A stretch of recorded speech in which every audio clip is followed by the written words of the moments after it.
kepada saya nanti. Pertanyaan itu nggak bisa saya jawab gitu kan. Tapi malam saya berdoa, ya Tuhan, apa maksud dari firman-Mu ini? Bimbinglah saya. Ya kan, saya bergumul dalam doa nih, ya kan. Besok pagi saya baca, bisa saya mengetahui apa tujuan maknanya firman itu. Itulah yang saya bilang di luar kemampuan kita. Makanya saya tidak mau bersaksi, saya kepenuhan Roh Kudus, saya tidak mau. Saya tidak seperti orang-orang biar dibilang keren, biar dibilang jago, saya tidak mau. Tapi cukuplah hanya saya yang mengetahui itu semua. Begitu loh Bang. Kalau Abang tahu nih, Bang, si sang debater kan, tahu kan sang debater, si Rudi, Yohanes. Nah, itu pernah saya kasih kisi-kisi sama dia. Saya kasih semua kajian saya mengenai Tritunggal, penjelasan dia itu semua. Saya kasih semua sama dia, saya kirim. Udah saya kirim, saya bilang sama dia, Bang, saya mau menguji Tritunggal apa yang Abang sampaikan. Tetapi sebelum kita live, daripada nanti Abang malu nanti di live nanti, baca dulu semua pernyataan saya, pelajari, mari kita diskusi. Taunya dia bilang apa? Besoknya, Bang, nggak usah dulu Bang. Dia mana mau dia diskusi dengan saya. Karena apa? Saya patahkan semua argumen dia di situ. Karena apa? Yang saya pelajari bukan dari akal diri saya. Dan semua yang saya sampaikan itu bisa diuji kebenarannya. Dan secara tekstual, secara alkitabiah. Pak Erwin, dia ini berdiskusi sama yang seperti pernah saya bilang kan, berdialog dengan kalian ini, saya bilang gitu kan sama orang Kristen kan semua kemarin kan. Sama dia ini sifatnya sama saya, harus meninggalkan logika, akal dan logika. Saya bilang gitu kan. Nah, sama si Jabat juga begini kan. Kalau ngomong sama walaupun Kristen juga. Jadi meninggalin logikanya mereka gitu loh. Jangan dipakai dulu.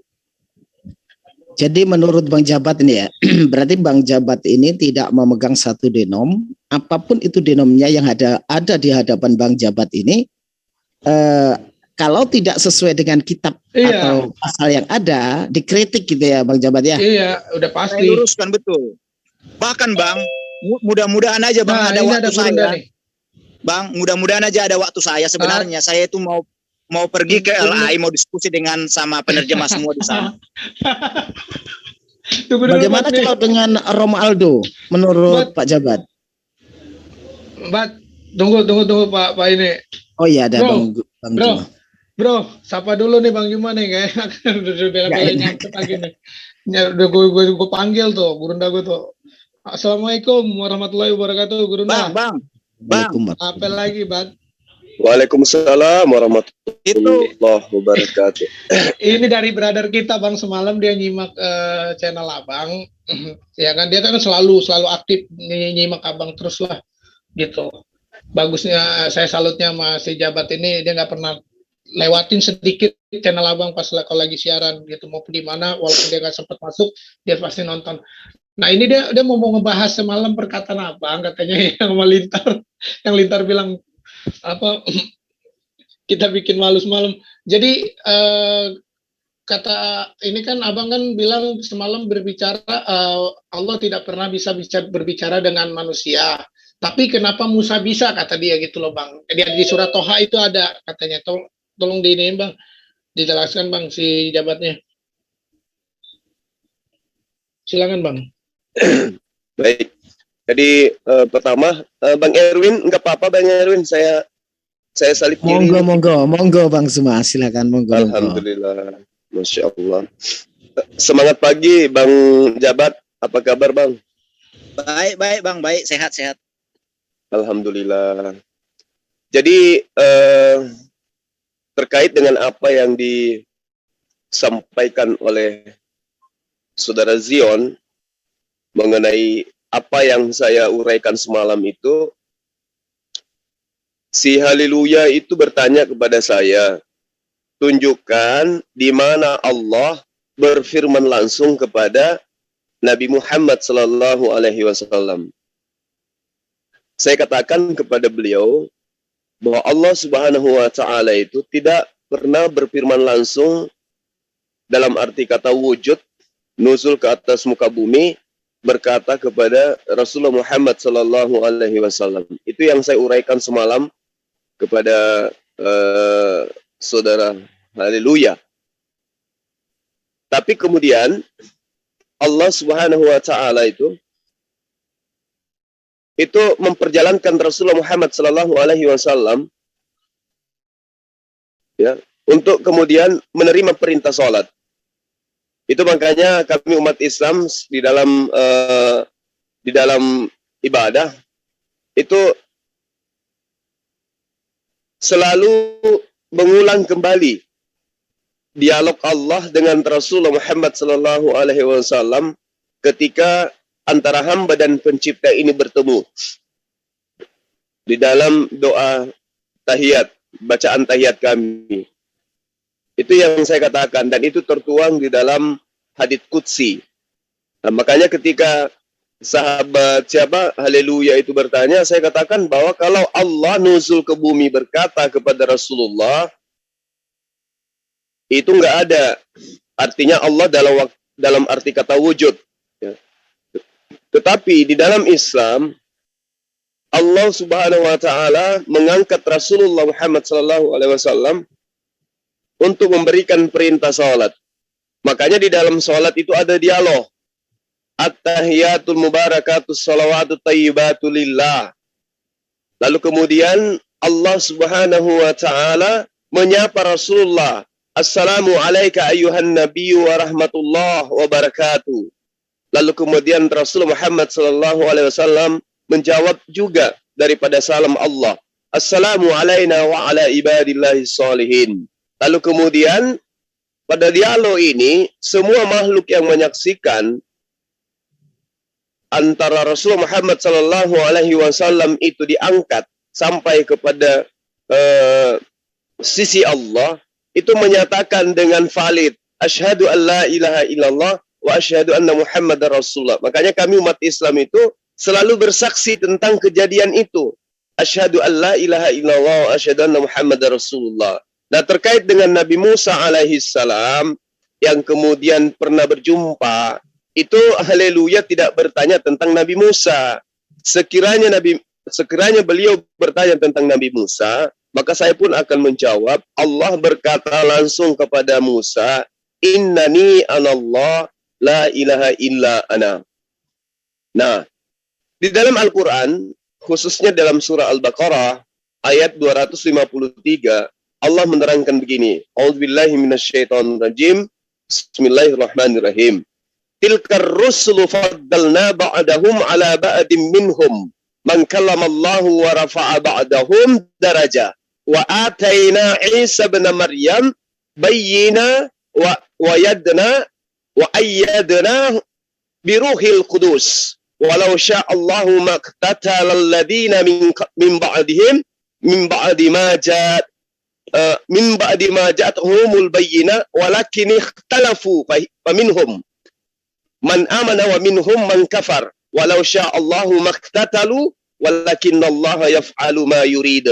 Jadi Allah menerangkan bahwa seluruh utusan yang Allah utus ke atas muka bumi ini, itu masing-masing memiliki kelebihan. Jadi Allah menerangkan rasul-rasul itu, utusan-utusan itu kami lebihkan sebagian mereka dari sebagian yang lain. Di antara mereka ada yang langsung Allah berfirman dengannya, dan sebagian lagi ada yang ditinggikannya beberapa derajat. Nah, lalu kemudian Allah menerangkan, dan kami beri Isa putra Maryam beberapa mukjizat dari kami, dan kami perkuat Isa putra Maryam dengan Ruhul Kudus. Ya.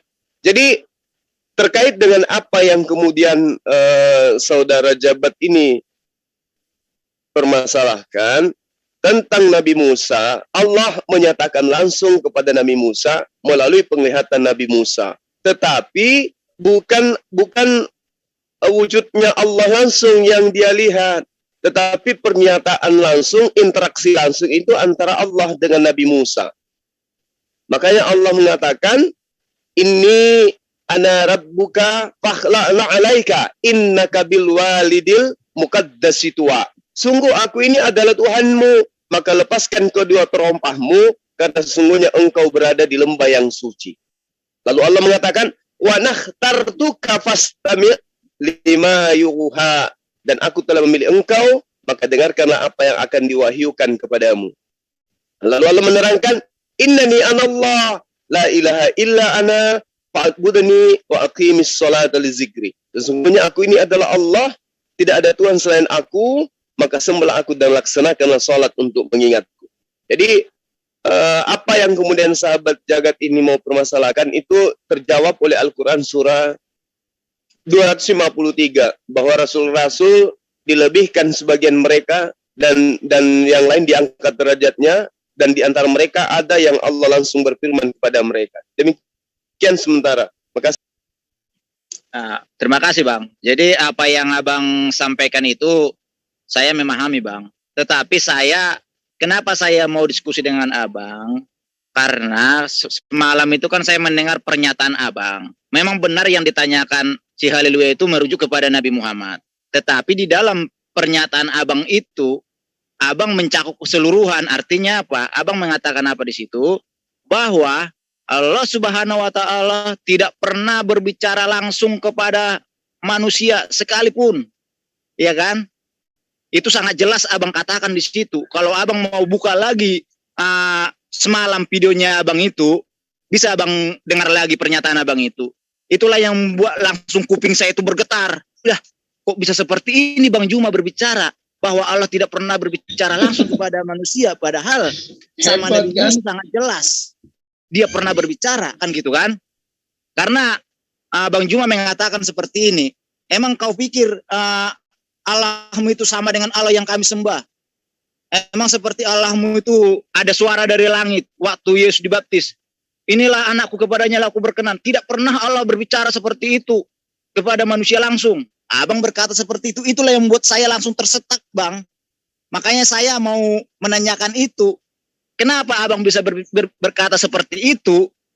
Sedangkan Allah sendiri pernah berbicara langsung kepada Nabi Musa. Bahkan kalau kita baca di surat Taha itu, ya kan, secara tidak langsung dijelaskan memang di situ bahwa suara Nabi Musa itu berbicara dengan wadah wujud api yang ada di situ kan. Coba deh abang jelaskan kepada saya itu. Baik, makasih Bang Jagat. Jadi yang saya terangkan semalam, saya katakan bahwa tidak ada satu manusia pun yang langsung melihat wujud Allah. Itu benar. Memang saya katakan seperti itu. Ketika Nabi Musa, ya. Bang, tunggu dulu Bang. Abang nggak berkata seperti itu, bukan berbicara wujud langsung, tetapi tidak Allah Subhanahu wa Ta'ala tidak pernah berbicara langsung kepada manusia. Coba deh Abang buka lagi deh pernyataan Abang itu. Serius. Saya menyatakan ini karena saya mendengar langsung semalam itu Bang. Makanya saya tadi si Jion mengatakan apa? Mau masuk ke Zoom nggak? Saya bilang kalau ada Juma saya masuk, kalau nggak ada saya nggak mau. Karena apa? Saya mau klarifikasi pernyataan dia yang semalam gitu loh Bang. Oke, baik.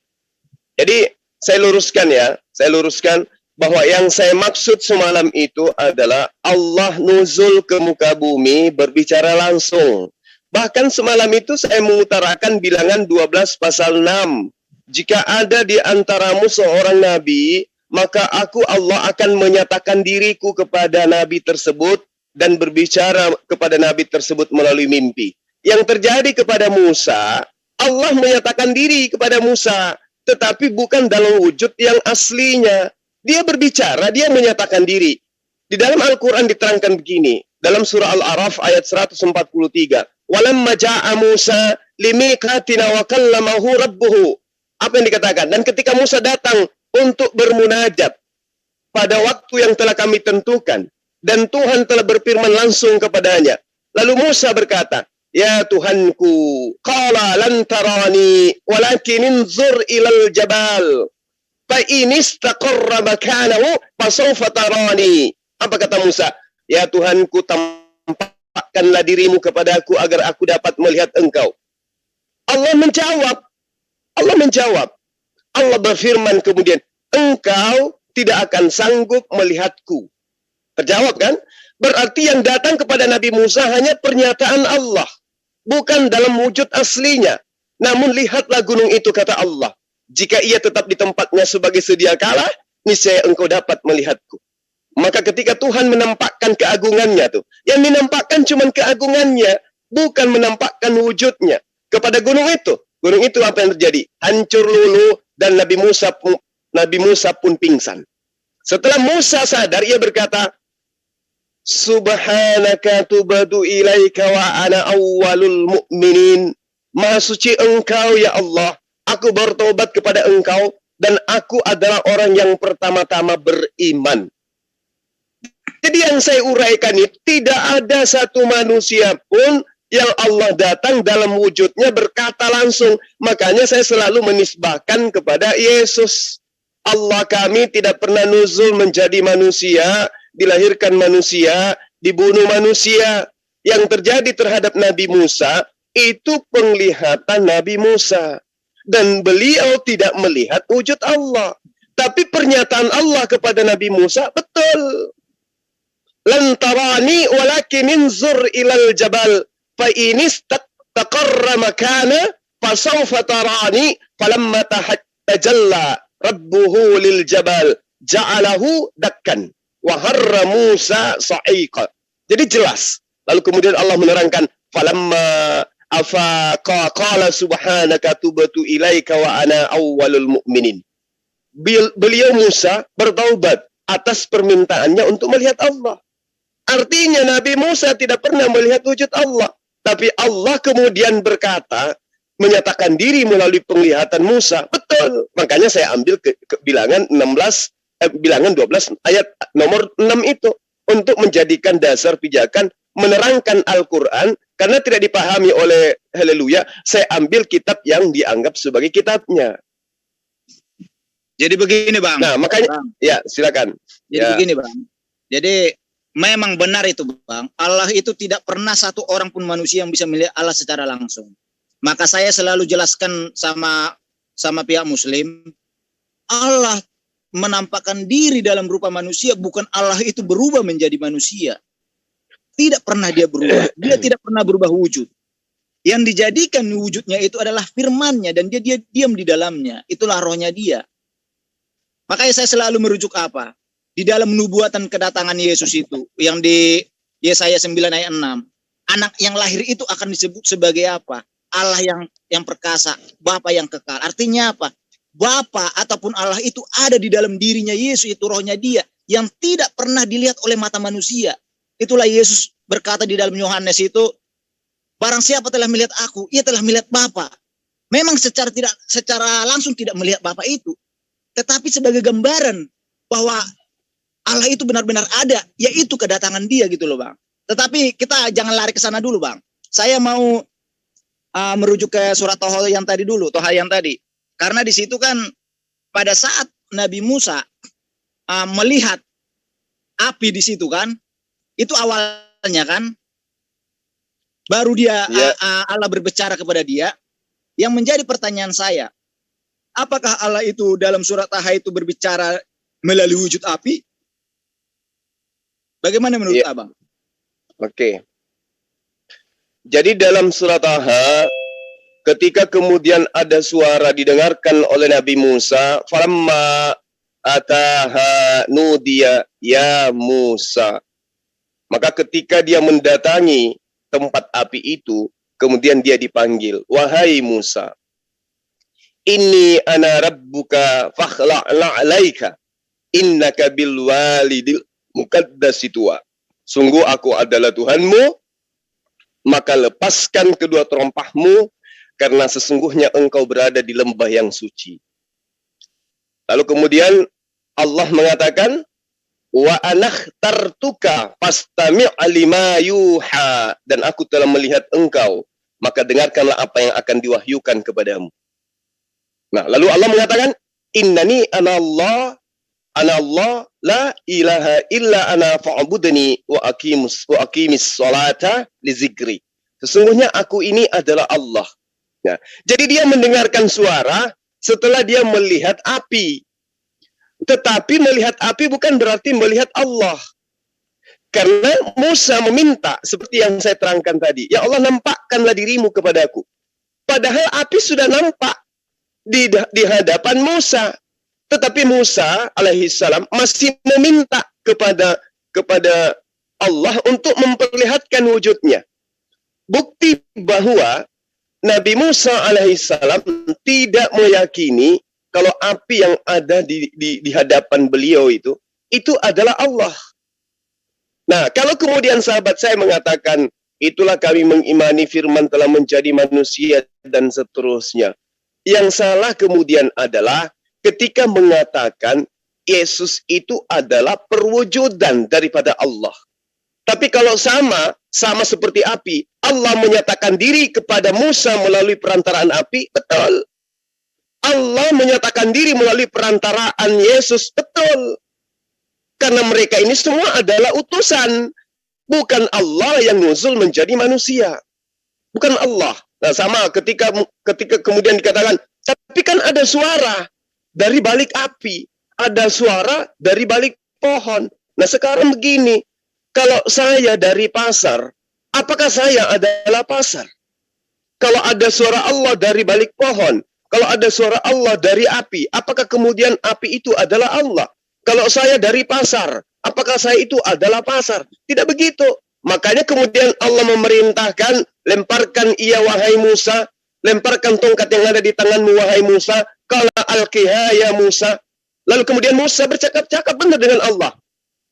Tapi melalui penglihatan Nabi Musa, tidak melalui penglihatan orang lain. Maksudnya gini, ketika Musa ada keluarga di lembah itu bersama dengan Musa, keluarganya itu tidak melihat apa-apa. Yang melihat cuma Musa. Itulah yang dikatakan penglihatan itu datang kepada Nabi Musa. Tidak ada saksi. Tapi kenyataan bahwa kejadian itu kita imani sebuah kebenaran. Jadi ketika Allah datang kepada Nabi Musa, Allah menyatakan diri ya, melalui suara, melalui kobaran api, semak duri. Iya betul. Tetapi itu bukan Allah. Itu bukan Allah. Makanya Musa melihat api masih minta. Masih minta kepada Allah. Ya. Betul yang Abang bilang. Saya memahami itu, Bang. Jadi yang menjadi pertanyaan saya gini, Bang. Kalau di dalam Yesus, kenapa kami menjadikan Yesus itu Tuhan? Bukan menjadikan tubuhnya Yesus menjadi Tuhan. Karena yang menjadi Tuhan itu yang kami sembah itu adalah rohnya dia yang tidak terlihat itu. Karena itulah Allah itu gitu kan. Tidak terlihat oleh mata manusia. Bukan tubuhnya. Karena tubuhnya hanyalah firman yang diwujudkan menjadi manusia. Dan itu tidak kekal. Kan gitu kan. Nah, jadi maksud saya gini Bang. Pada saat di surat Taha itu. Allah berbicara dalam wujud api. Ya kan.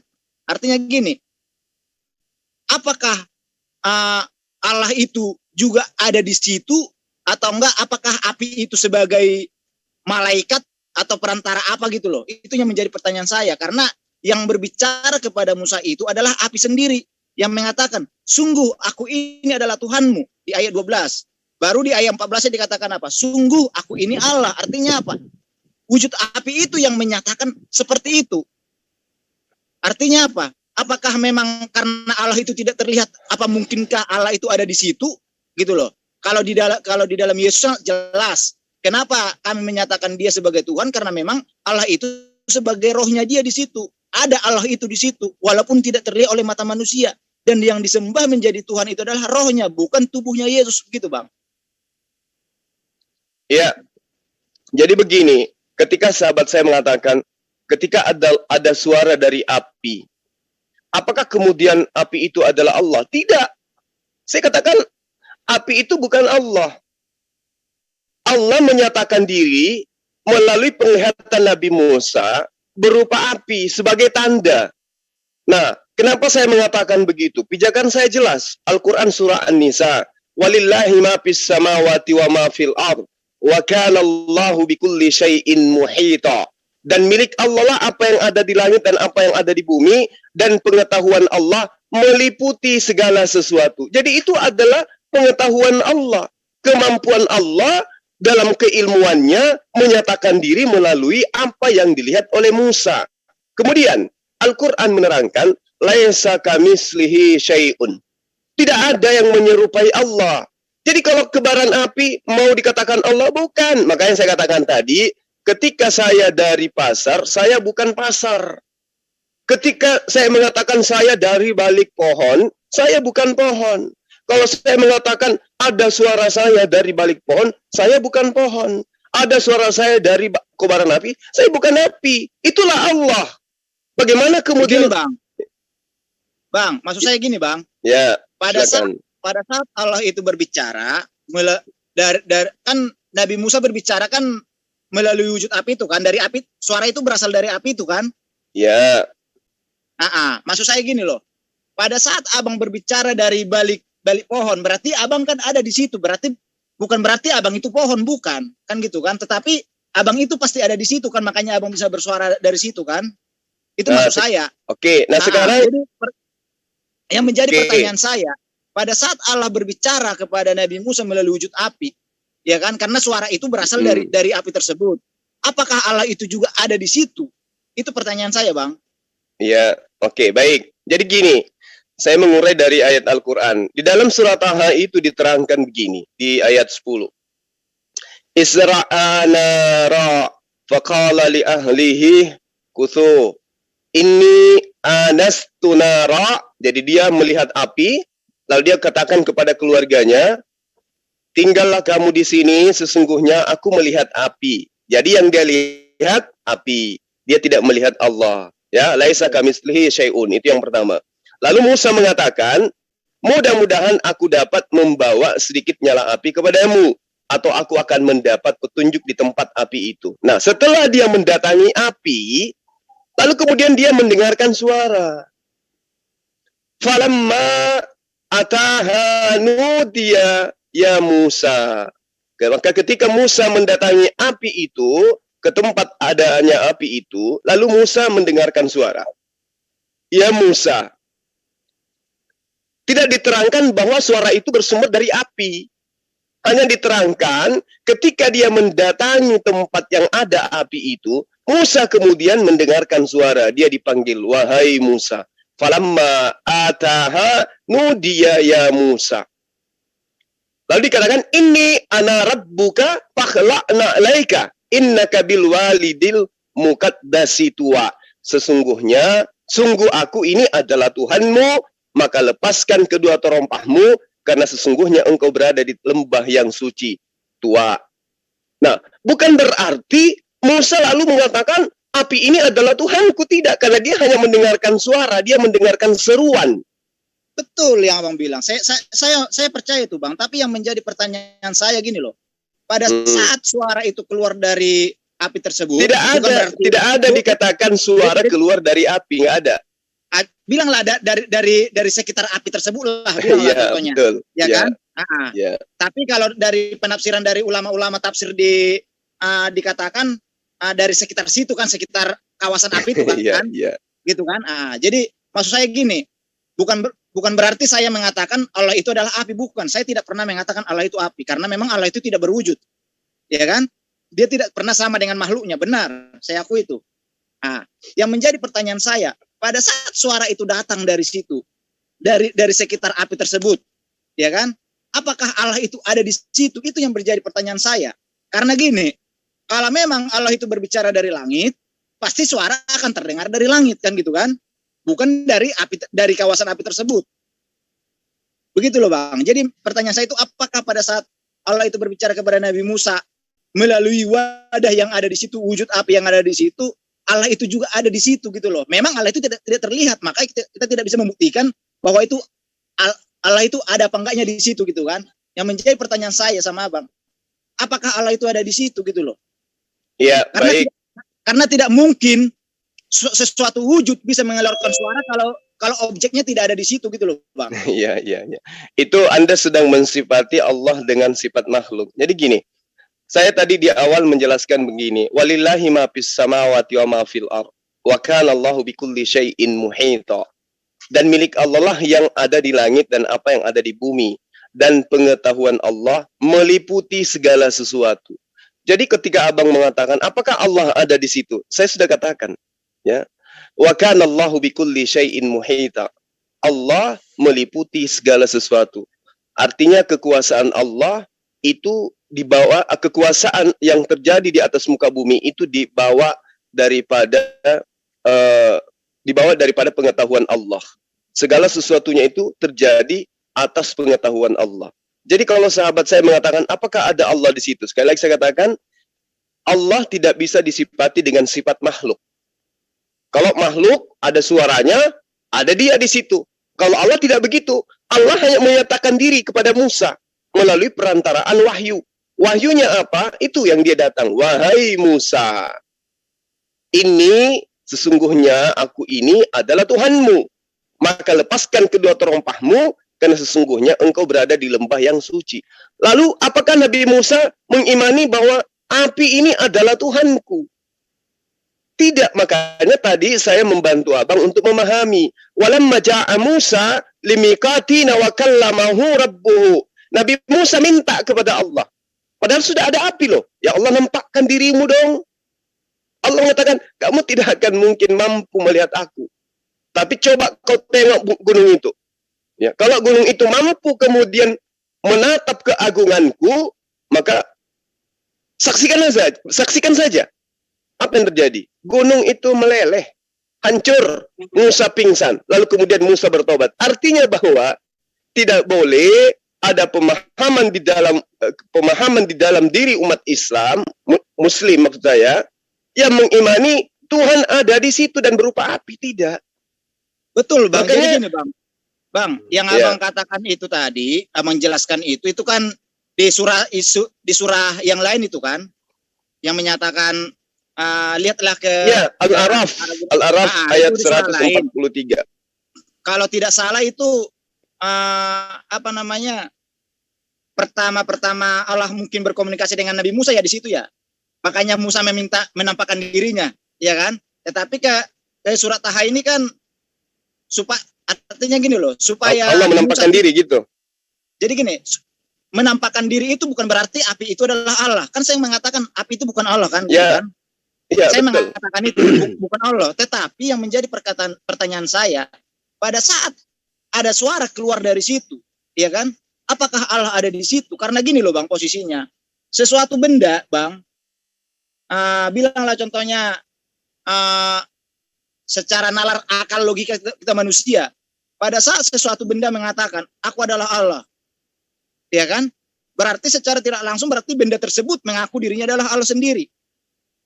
Ya kan? Tetapi secara iman bagi orang beriman pasti kita mengetahui bahwa benda tersebut bukanlah Allah sendiri, tetapi melainkan sebagai wujud yang bisa kita lihat untuk menyatakan keberadaannya, kan gitu kan? Menyatakan keberadaan bahwa dia itu benar ada, kan gitu kan? Sebagai media komunikasi sebenarnya. Tetapi kalau menurut pemahaman saya, pada saat keluar suara dari situ, karena kita fokus dari tempat itu, berarti apakah Allah itu ada di situ gitu loh? Memang Allah itu tidak terlihat gitu loh. Apakah menurut abang tidak menutup kemungkinan bahwa Allah itu ada di situ, tetapi Allah itu tidak terlihat, gitu loh? Itu pertanyaan saya, Bang. Iya, jadi tadi saya sudah jawab sebenarnya itu. Saya sudah katakan kepada sahabat saya, walillahi ma fis samawati wa ma fil ar. Allah meliputi langit dan bumi. Jadi kalau Anda mengatakan apakah Allah ada di situ, adanya Allah itu tidak seperti keberadaan makhluk. Kalau makhluk yang disebut ada, dia harus wujud di sana. Tapi kalau Allah disebut ada, itu karena dia meliputi segala langit dan bumi. Kemahatauannya, keagungannya, tidak ada satu aspek atau satu unsur atau satu daun terjatuh jadi dari tangkainya pun tanpa pengetahuan Allah. Jadi pada saat prosesi kejadian, Allah betul ada di sana dalam arti kata pengetahuan Allah meliputi segala aspek yang terjadi. Bukan wujudnya yang nuzul ke bumi. Gitu loh, Bang. Pemahaman yang harus saya pahamkan kepada Abang. Jadi kalau Abang mengatakan, apakah ada Allah di sana? Pengetahuan Allah itu meliputi segala sesuatu.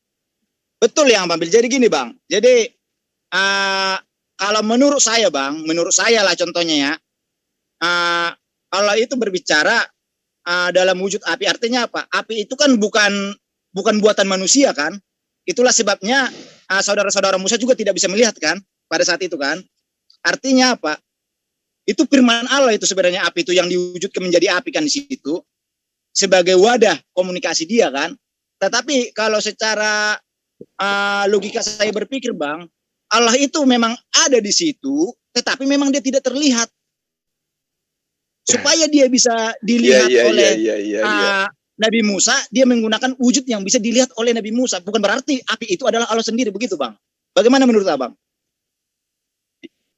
Jadi gini, Allah ingin menyatakan diri kepada Nabi Musa, ingin berdialog langsung kepada Nabi Musa, untuk kemudian Allah menyatakan diri langsung kepada Nabi Musa. Allah menggunakan api sebagai pancingan supaya Nabi Musa meninggalkan keluarganya.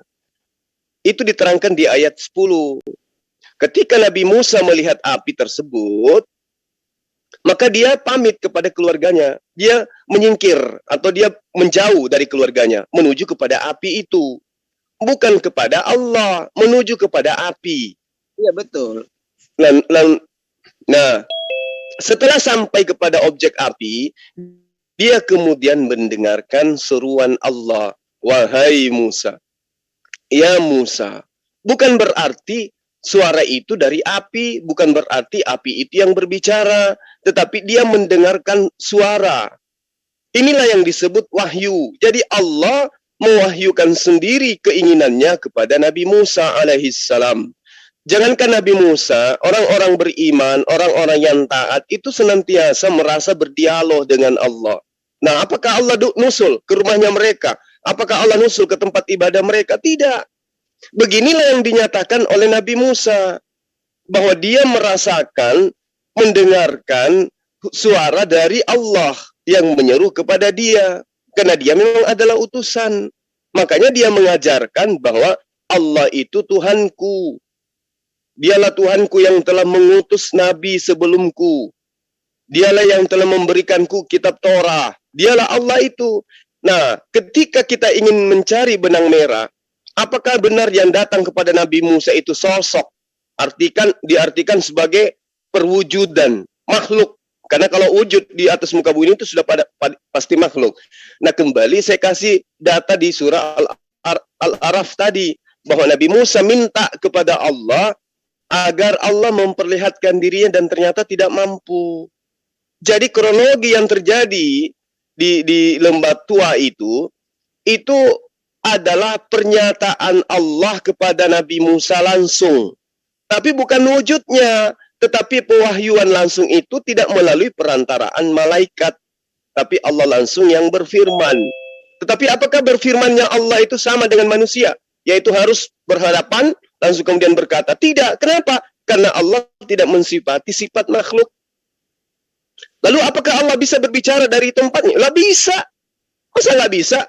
Kepada siapa yang Allah hendaki, kepada oknum itulah Allah berfirman. Itulah yang disebut wahyu. Itulah yang disebut ilham. Nah, kalau di dalam pemahaman sahabat Kristen, itulah yang mereka sebut dengan Roh Kudus. Kalau Allah terhadap Nabi Musa, itu yang saya terangkan di awal tadi, bahwa tilkar rusulu faddalna ba'dahum ala ba'din minhum man kallamallahu wa rafa'a ba'dahum darajah. Di antara rasul dilebihkan sebagian di antara mereka. Ada yang Allah berfirman langsung dengannya. Itu yang saya sampaikan, Bang. Tapi gini, Bang, maksud saya gini loh, Bang. Kalau contohnya Allah itu tidak keluar berbicara dari tahtanya lah kita bilang ya.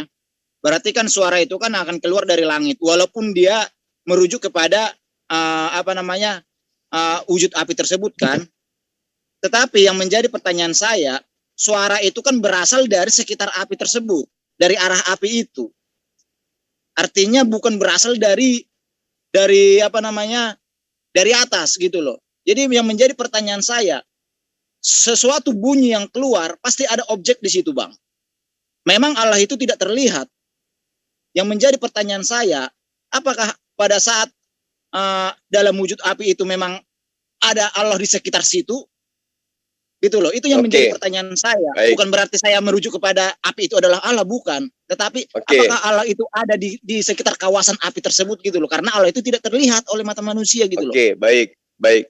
Jadi saya sangat memahami, Bang. Konsep Tuhan menurut Abang dan saya itu berbeda. Kalau sahabat-sahabat Kristen itu Tuhan bagi mereka itu bisa menjadi makhluk. Kalau dalam ajaran agama, tunggu dulu, Bang.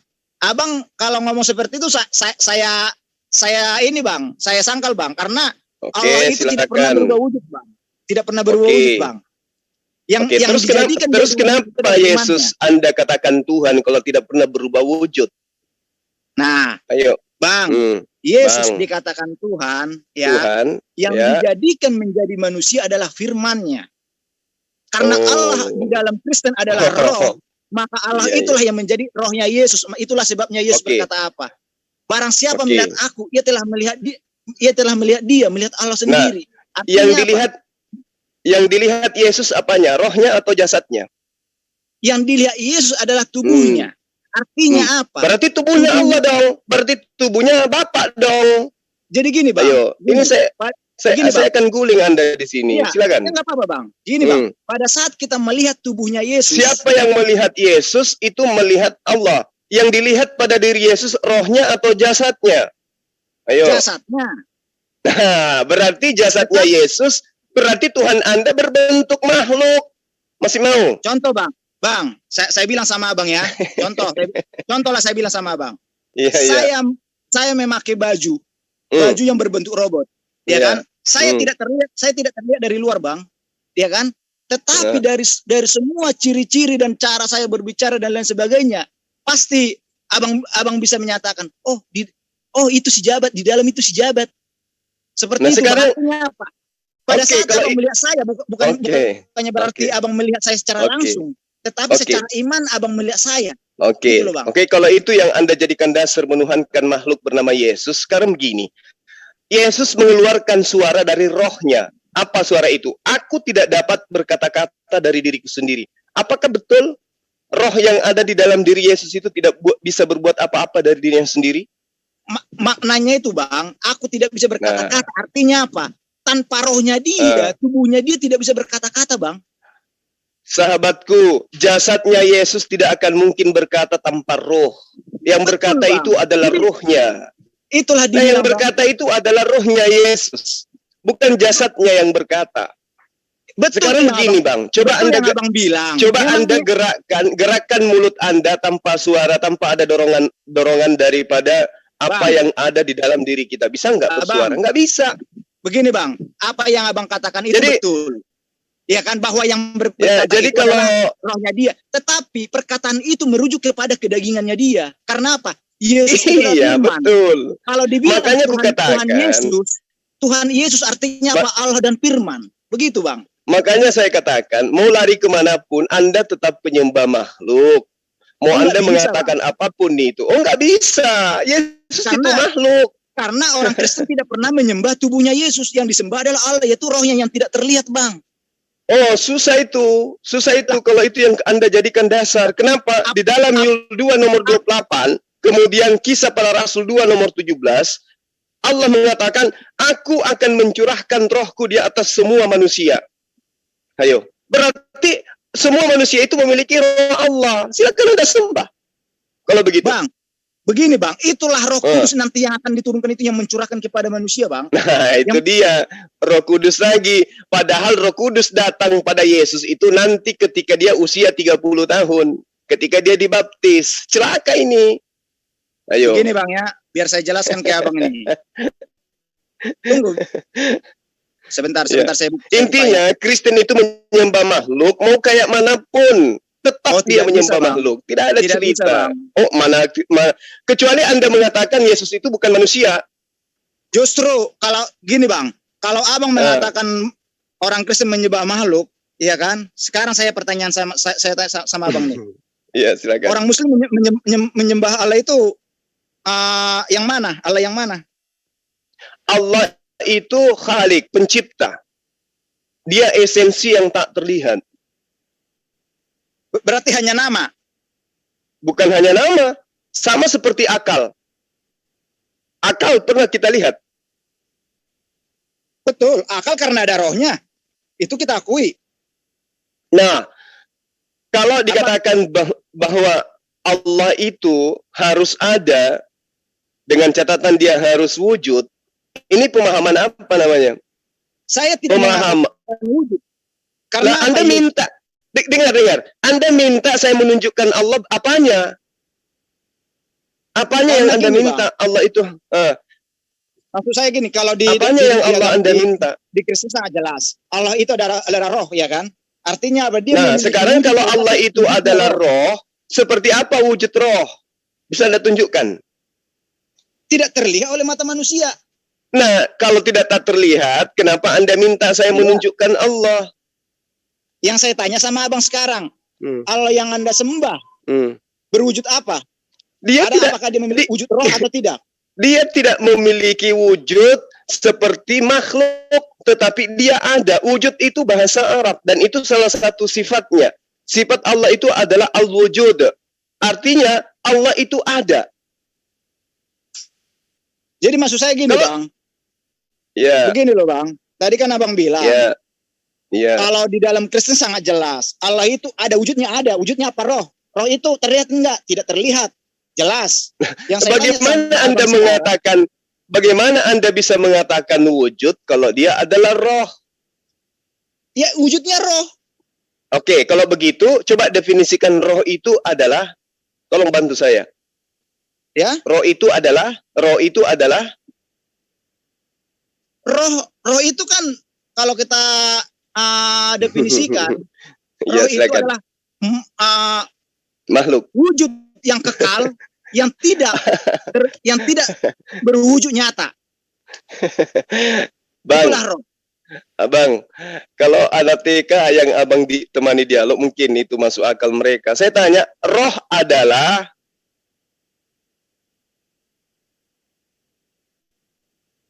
ayo. Kan sudah saya katakan sama abang, kalau kita secara definisikan itu, roh iya, itu saya minta iya definisi, kan? Bang. Roh adalah wujud kekekalan yang tidak terlihat oleh mata manusia. Dari mana Anda bisa mengatakan bahwa itu wujud? Ya itu wujud roh itu. Gimana wujudnya roh? Wujud yang tidak terlihat oleh mata manusia. Itulah roh.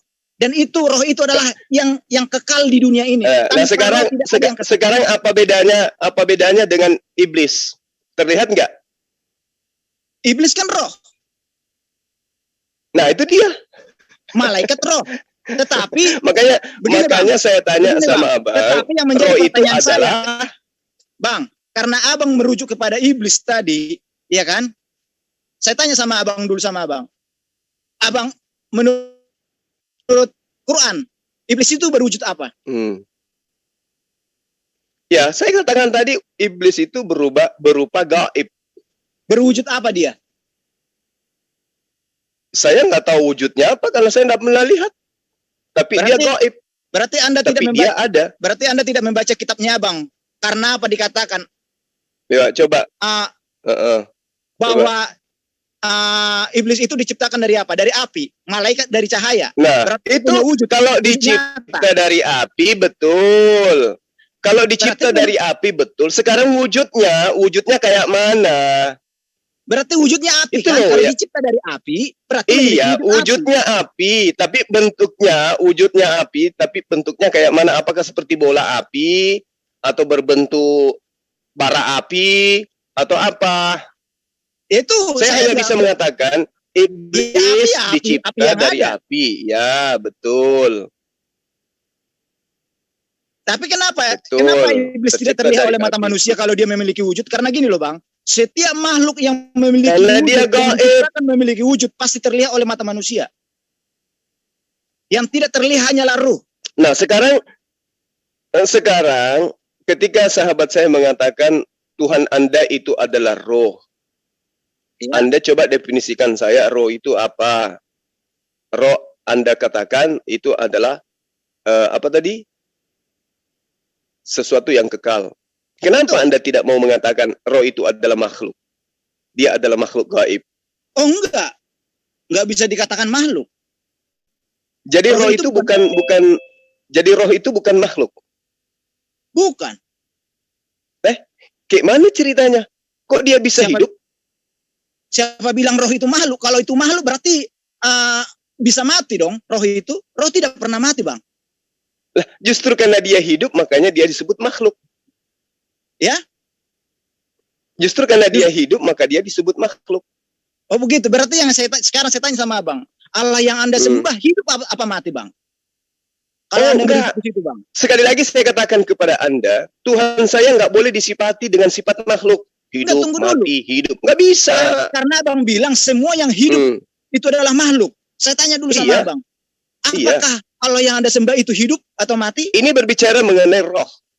Tunggu dulu bang. Kita pasti. Anda mengatakan semua yang hidup adalah makhluk. Maka saya tanyakan sama abang, Allah yang Anda sembah hidup atau mati bang? Ya, bukan berarti semua yang hidup itu adalah makhluk. Kenapa? Karena Allah itu maha hidup. Allahu la ilaha illa huwal hayyul qayyum. Dia maha hidup. Dia yang memberi kehidupan. Dialah yang hidup kekal. Lagi terus-menerus mengurus makhluknya. Apakah roh manusia itu enggak kekal bang? Roh manusia yang berasal dari Allah itu kekal. Itu pasti. Kekal kan? Iya. Betul. Makanya saya katakan Allah Tuhan pencipta langit dan bumi itu tidak bisa disifati dengan sifat makhluk. Maka gini bang, maka semua yang berwujud roh itu pasti kekal. Kenapa dia kekal? Karena bersumber dari roh yang kekal. Yang kekal. Dari sumber yang kekal. Ya. Betul. Itulah yang saya katakan. Makanya saya tanya sama abang tadi. Abang mengatakan setiap makhluk setiap roh, setiap yang hidup adalah makhluk. Abang bilang tadi seperti itu. Yang menjadi pertanyaan saya, apakah Allah Subhanahu wa taala itu hidup? Allah Subhanahu wa taala tidak bisa disifati dengan sifat seperti makhluk. Dia diterangkan begini.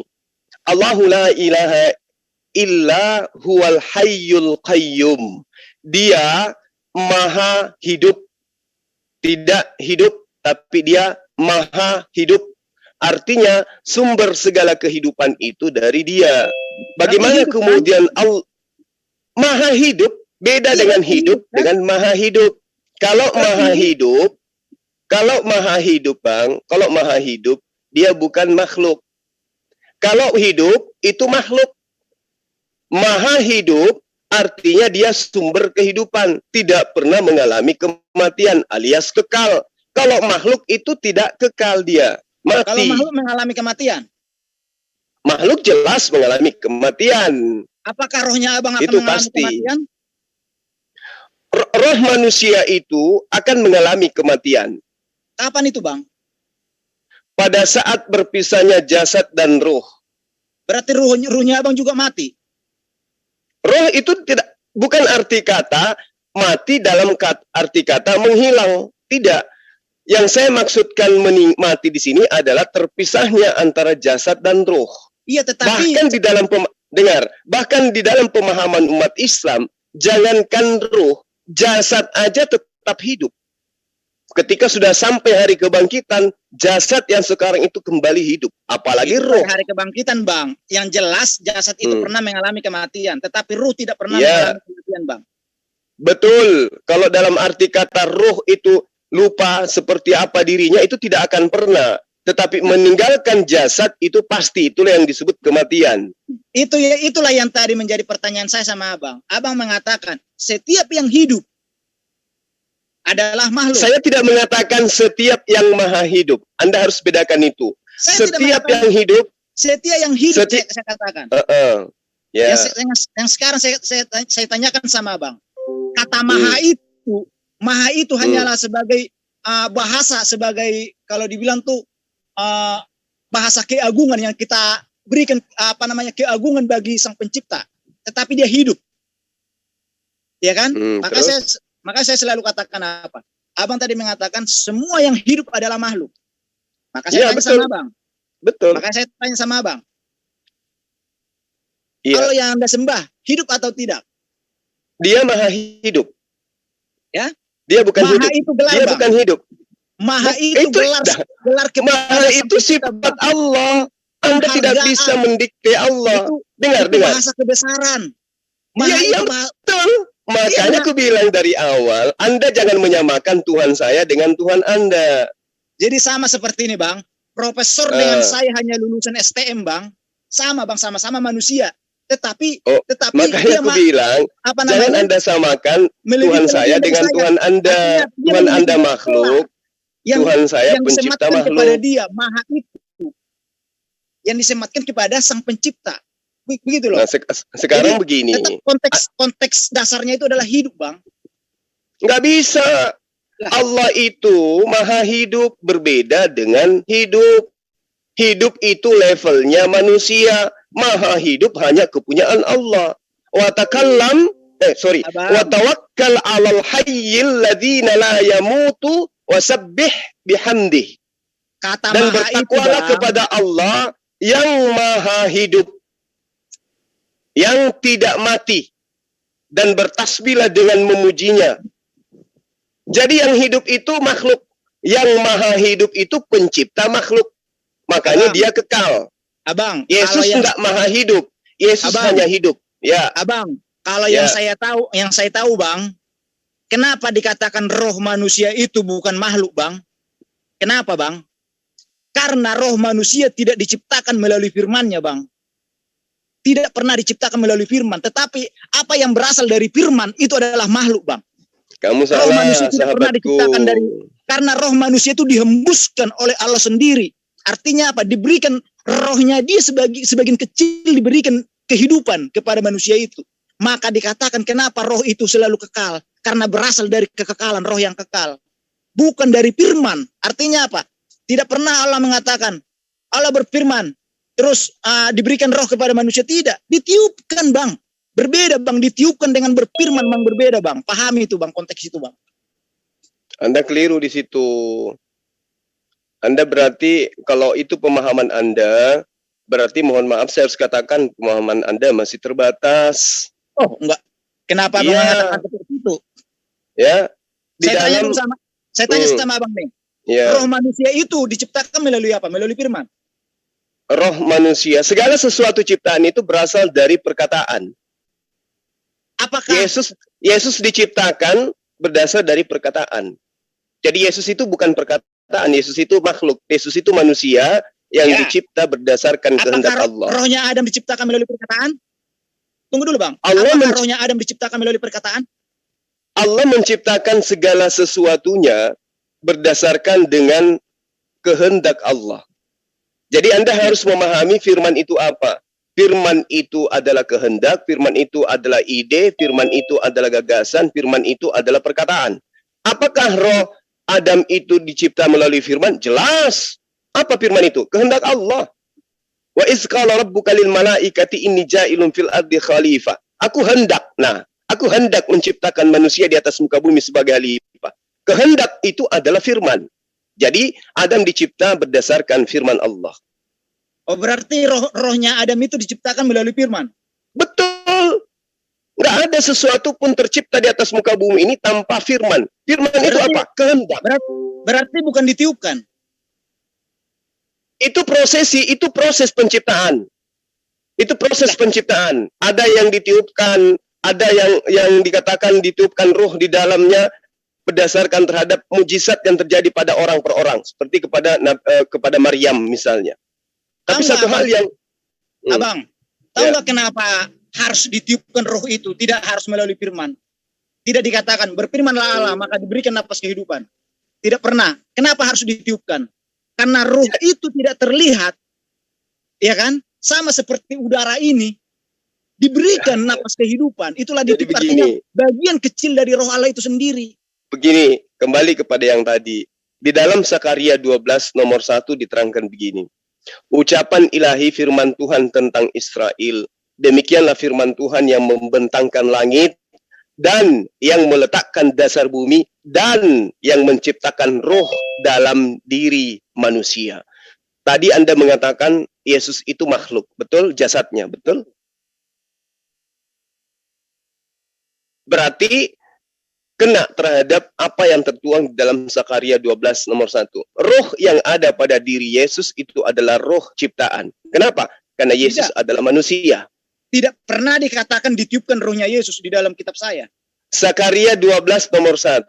Allah yang menciptakan roh dalam diri manusia. Yesus manusia atau bukan? Yesus manusia. Ya, Tetapi berarti rohnya tetapi adalah dia roh manusia. ciptaan. Abang harus ketahui, tetapi dia manusia bukan seperti Adam. Seperti kita pada Iya. umumnya yang berasal Jelas, dari debu tanah. dia tidak seperti Adam, lebih-lebih tidak seperti dengan pencipta langit dan bumi. Kenapa? Rohnya itu adalah roh ciptaan dari Allah.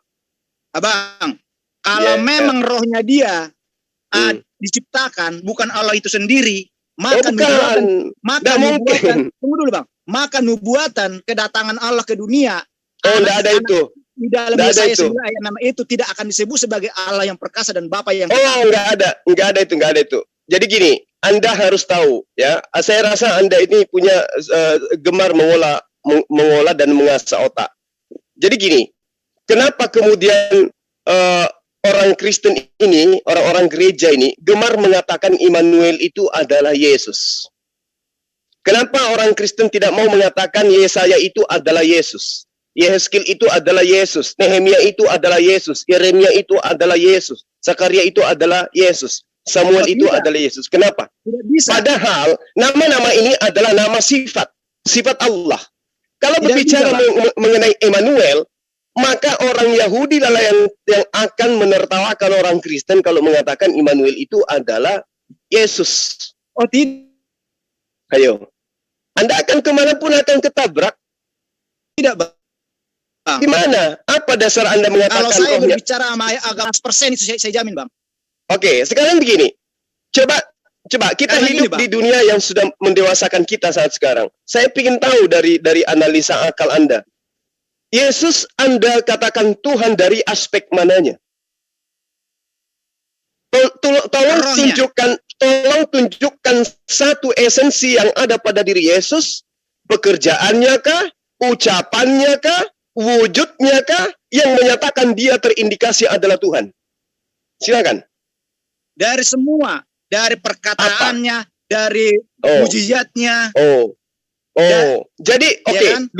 dua. Satu perkataan, satu mujizat. Oke, kita urai. Perkataan Yesus mengatakan begini. Anak tidak mengetahui hari kiamat. Apakah sisi keilahian tidak tahu hari kiamat? Begini, Bang. Kenapa Yesus tidak menjawab tahu hari kiamat? Biar saya jelaskan sama Abang. Ya. Karena yang bisa menjawab itu adalah yang memiliki kekekalan. Artinya apa? Pada saat Allah turun ke dunia. Berarti gugur ya? Yesus, berarti gugur. Tunggu dulu, Bang. Sisi keilahian yang Anda katakan dari perkataannya gugur. Oke. Apalagi? Mujizat. Tunggu dulu, Bang. Dia dibatasi dengan tubuh yang tidak kekal itu, Bang. Sekarang saya tanya. Akal Anda yang adalah orang hebat ini, apakah Tuhan itu pantas dibatasi? Apanya? Loh, Anda mengatakan begini, Bang. Yesus dibatasin. Sekarang apakah Tuhan itu pantas terbatas? Karena begini, Bang. Karena jikalaupun Allah memaksakan harus Yesus menjawab itu, maka biar Abang tahu, pada saat dia menyampaikan hari kiamat dia dilempar dan batu. Dia mengaku sebagai Tuhan, dia adalah Allah batu. sendiri, maka otomatis semua manusia akan menyembah tubuhnya. Padahal Allah itu bukanlah wujud, melainkan adalah roh yang tidak terlihat oleh mata manusia. Anda harus pahami. Itulah Bang nih. Berarti Anda menyembah rohnya. Berarti Anda menyembah rohnya. Betul. Berarti memang Allah itu adalah roh. Anda menyembah rohnya, sementara Zakaria 12 mengatakan roh yang ada pada dalam diri Yesus itu ciptaan Tuhan. Gimana ceritanya tuh? Oh tidak. Itu perkataan di Zakaria itu bukan merujuk kepada Yesus. Itu merujuk kepada manusia lainnya. Dari mana Anda bisa tahu? Yesus itu manusia. Makanya Anda tidak sembah jasadnya kan? Karena dia manusia kan? Anda tahu itu di Zakaria? Saya tanya sama Anda. Coba dibuka pikirannya. Yesus jasadnya manusia atau bukan? Begini Bang, kalau Abang mau baca Yohanes 16 ayat 25, saya ikutin. Bang, ya. Yohanes berapa? Semuanya ini kukatakan kepadamu dengan kiasan. Tahu nggak, dengan kiasan, dengan perumpamaan. Iya. Terus akan tiba saatnya aku tidak lagi berkata-kata kepadamu dengan kiasan. Akan tiba waktunya dia tidak berkata-kata dengan kiasan. Tetapi terus terang memberitakan Bapa kepadamu. Tahu nggak arti ayat ini, Bang? Pada saat coba terangkan kepada saya. pada saat Tuhan Yesus nanti turun yang kedua kali, disitulah dia nanti akan mengatakan bahwa akulah Bapa itu, akulah Allah itu. Karena apa? Dia turun dengan kekekalannya, Bang. Bukan dalam wujud kemanusiaan seperti yang dilahirkan semula. Itulah, Bang. Itulah sebabnya gini, Bang. Kata-kata kiasan atau perkataan Yesus yang menyatakan bahwa Allah ada di dalam diri Yesus, yang menjadi rohnya Yesus, ada tertulis di mana? Saya bacakan sama Bang. Yohanes 14 ayat 10. Aku di dalam Bapa dan Bapa di dalam aku. Yohanes 10 ayat 30. Aku dan Bapa adalah satu. Yohanes 14 ayat 9. Barang siapa telah melihat aku, ia telah melihat Bapa. Yohanes 8 ayat 24. Yesus berkata bahwa akulah dia. Yohanes 8 ayat 28. Yesus berkata bahwa akulah dia. Yesus berkata di dalam Yohanes 12 ayat 45, barang siapa melihat aku, ia melihat dia. Yohanes 13 ayat 19, Yesus berkata bahwa akulah dia. Artinya apa? Banyak kata-kata kiasan yang diberikan, yang menggambarkan bahwa Allah itu adalah rohnya dia sendiri, rohnya Yesus. Dia tidak mau mengakui secara langsung. Karena kalau dia mengaku secara langsung, maka manusia akan mengubah tubuhnya. Dan bahkan jika dia mengakui dia adalah Allah, mengajarkan kesombongan. Artinya apa? Seandainya dia itu dikatakan, manusia akan mengambil perkataan dia. Contoh seorang raja. Saya adalah raja. Kamu nggak boleh macam-macam sama saya. Artinya apa? Itu akan dilakukan oleh manusia. Itulah sebabnya Yesus melakukan apa? Merendahkan dirinya. Bahkan membasuh kaki murid-muridnya. Supaya apa? Supaya seorang pejabat presiden sendiri pun merendahkan dirinya di bawah hambanya, di bawah rakyatnya. Karena apa? Di hadapan Tuhan itu, laki-laki, perempuan, kaya, miskin, pejabat, atau bukan pejabat, itu sama di hadapan dia. Karena itu hanyalah bersifat sementara di dunia ini. Yang kekal itu adalah rohnya. Kebenaran. Itulah yang hidup di dalam surga itu. Begitu, Bang. Oke. Saya rangkum semua pernyataan Anda yang mengatakan mencoba untuk mematikan akal saya dengan mengimani Yesus sebagai Tuhan. Saya rangkum gini, saya ingin Anda itu berdasarkan kedewasaan saudara saya ini. Yesus itu menunjukkan segala pekerjaan kepada Bani Israel. Itu untuk menunjukkan dirinya Tuhan atau menunjukkan dirinya utusan Tuhan? Silakan. Menunjukkan diri, menunjukkan bahwa di dalam dirinya adalah Tuhan sendiri. Abang, di dalam Yohanes 3, dengar. Dan Yohanes sekaligus, 3. tunggu dulu. Dan sekaligus menyatakan bahwa tubuhnya dia yang menjadi firman adalah utusan dari Allah tersebut. Oke, berarti Anda akui, Yesus melakukan segala sesuatunya untuk menunjukkan bahwa dia adalah utusan Tuhan. Tidak menunjukkan dirinya adalah Tuhan itu sendiri. Betul? Ya, coba ulangi, Bang. Yesus melakukan apapun yang luar biasa di tengah-tengah Bani Israel. Itu untuk menunjukkan dirinya sebagai utusan Sang Tuhan atau menunjukkan dirinya sebagai Tuhan itu sendiri. Dia menunjukkan itu semua sebagai bentuk bahwa rohnya dia adalah Allah sendiri dan membuktikan bahwa tubuhnya dia adalah firman yang diutus sebagai perantara Allah supaya terlihat oleh mata manusia. Di mana Yesus mengatakan bahwa rohnya itu adalah Tuhan itu sendiri? Memang di dalam Alkitab itu tidak dijelaskan secara jelas, ayatnya tidak ada. Tetapi kalau kita merujuk kepada Yesaya 9 ayat 6, sangat jelas dikatakan apa? Anak yang lahir itu akan disebut sebagai Allah yang perkasa, Bapa yang kekal. Artinya apa, Bang? Jika memang Allah tidak ada di dalam dirinya, tidak mungkin dikatakan dia sebagai Allah yang perkasa. Tidak yang mungkin dia akan disebut sebagai Bapa yang mengatakan Yesus Allah perkasa itu siapa? Yesus yang perkasa, Allah yang kekal. Siapa yang mengatakan Yesus perkasa, Allah yang kekal? Siapa yang mengatakan itu? Yesaya 9 ayat 6. Iya, saya ngerti kalau itu. Bahkan Yesaya 7 juga ada. Yesaya 6 juga ada. Sekarang saya tanya, yang mengatakan bahwa Yesus itu Allah yang perkasa siapa?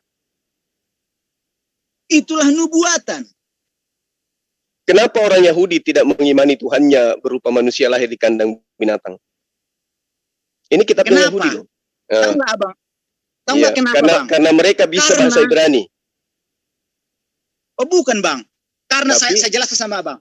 Karena itu kesalahan dari bapak-bapak gereja terdahulu yang menyatakan bahwa Tuhan itu 3 pribadi dalam satu hakikat. Harusnya Kenapa saya katakan seperti itu? Sedangkan sangat jelas di dalam Yahudi mengatakan bahwa Allah itu adalah Esa, tunggal. Dan saya jelaskan ketunggalan Yesus itu memang benar-benar tunggal. Dan itulah sekarang perjuangan saya. Saya mau berkoordinasi kepada lembaga LI dan gereja-gereja di Indonesia bahkan di dunia untuk menyatakan kebenaran ini, Bang. bagaimana Inilah kemudian Anda, kalau Anda mengatakan Tuhan itu tunggal dan itu adalah Yesus, berarti pada saat dia menjadi manusia, tahta ketuhanan kosong. Di dalam Filipi 2 ayat 5 sampai 8 sangat jelas dikatakan Allah mengosongkan dirinya. Kalau dibilang mengosongkan dirinya, apakah yang dikosongkan? Ya kan? Karena Allah itu tidak berwujud, wujudnya roh. Oke. Berarti Filipi, Allah itu yang mengosongkan oke. dirinya dari Oke. surga turun Baik. ke bumi. Baik, Filipi itu adalah surah Paulus. Sekarang ada nggak pernyataan Yesus? Ya. Filipi itu adalah surat-surat Paulus. Sekarang pernyataan Yesus sendiri sebagai Tuhan ada nggak? Pernyataannya kan saya jelas tadi saya tunjukkan kiasan-kiasan yang diberikan oleh Yesus, perumpamaan bahwa bahwa aku adalah dia. Barang siapa melihat aku, dia telah melihat Bapa. Itu sangat jelas itu, Bang. Dia tidak mengaku secara langsung, tetapi memberikan kisi-kisi perumpamaan supaya kita lebih memahami siapakah Yesus itu sebenarnya. Siapakah dia yang ada di dalam dirinya. Begitu, Bang. Sekarang begini. Tolong beri saya ruang. Gini. Di dalam Yohanes 3, Yesus mengatakan seperti ini. Inilah hukuman itu. Terang telah datang ke dunia, tetapi manusia lebih menyukai kegelapan daripada terang. Sebab perbuatan-perbuatan mereka jahat, sebab barang siapa berbuat jahat membenci terang dan tidak datang kepada terang. Supaya perbuatan-perbuatan jahat itu dia nampak. Tetapi barang siapa melakukan yang benar, ia akan datang kepada terang. Supaya menjadi nyata bahwa perbuatan-perbuatannya itu dilakukan di dalam Allah. Oke?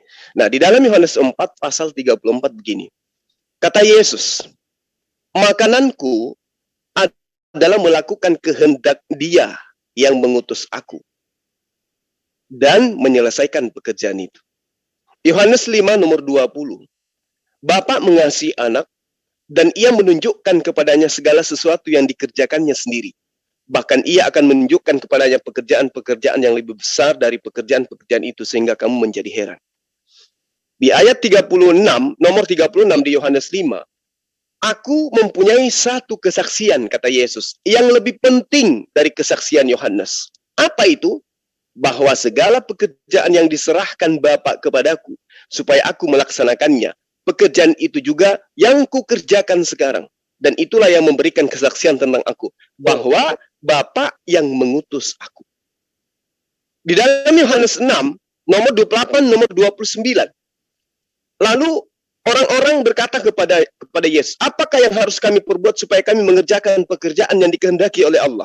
Yesus menjawab apa? Inilah pekerjaan yang dikehendaki Allah, yaitu hendaklah kamu percaya kepada aku yang kepada aku yang telah diutus oleh Allah. Berarti Yesus itu supaya kita memperoleh hidup yang kekal, kita harus percaya kepada Yesus bahwa dia adalah utusan Allah.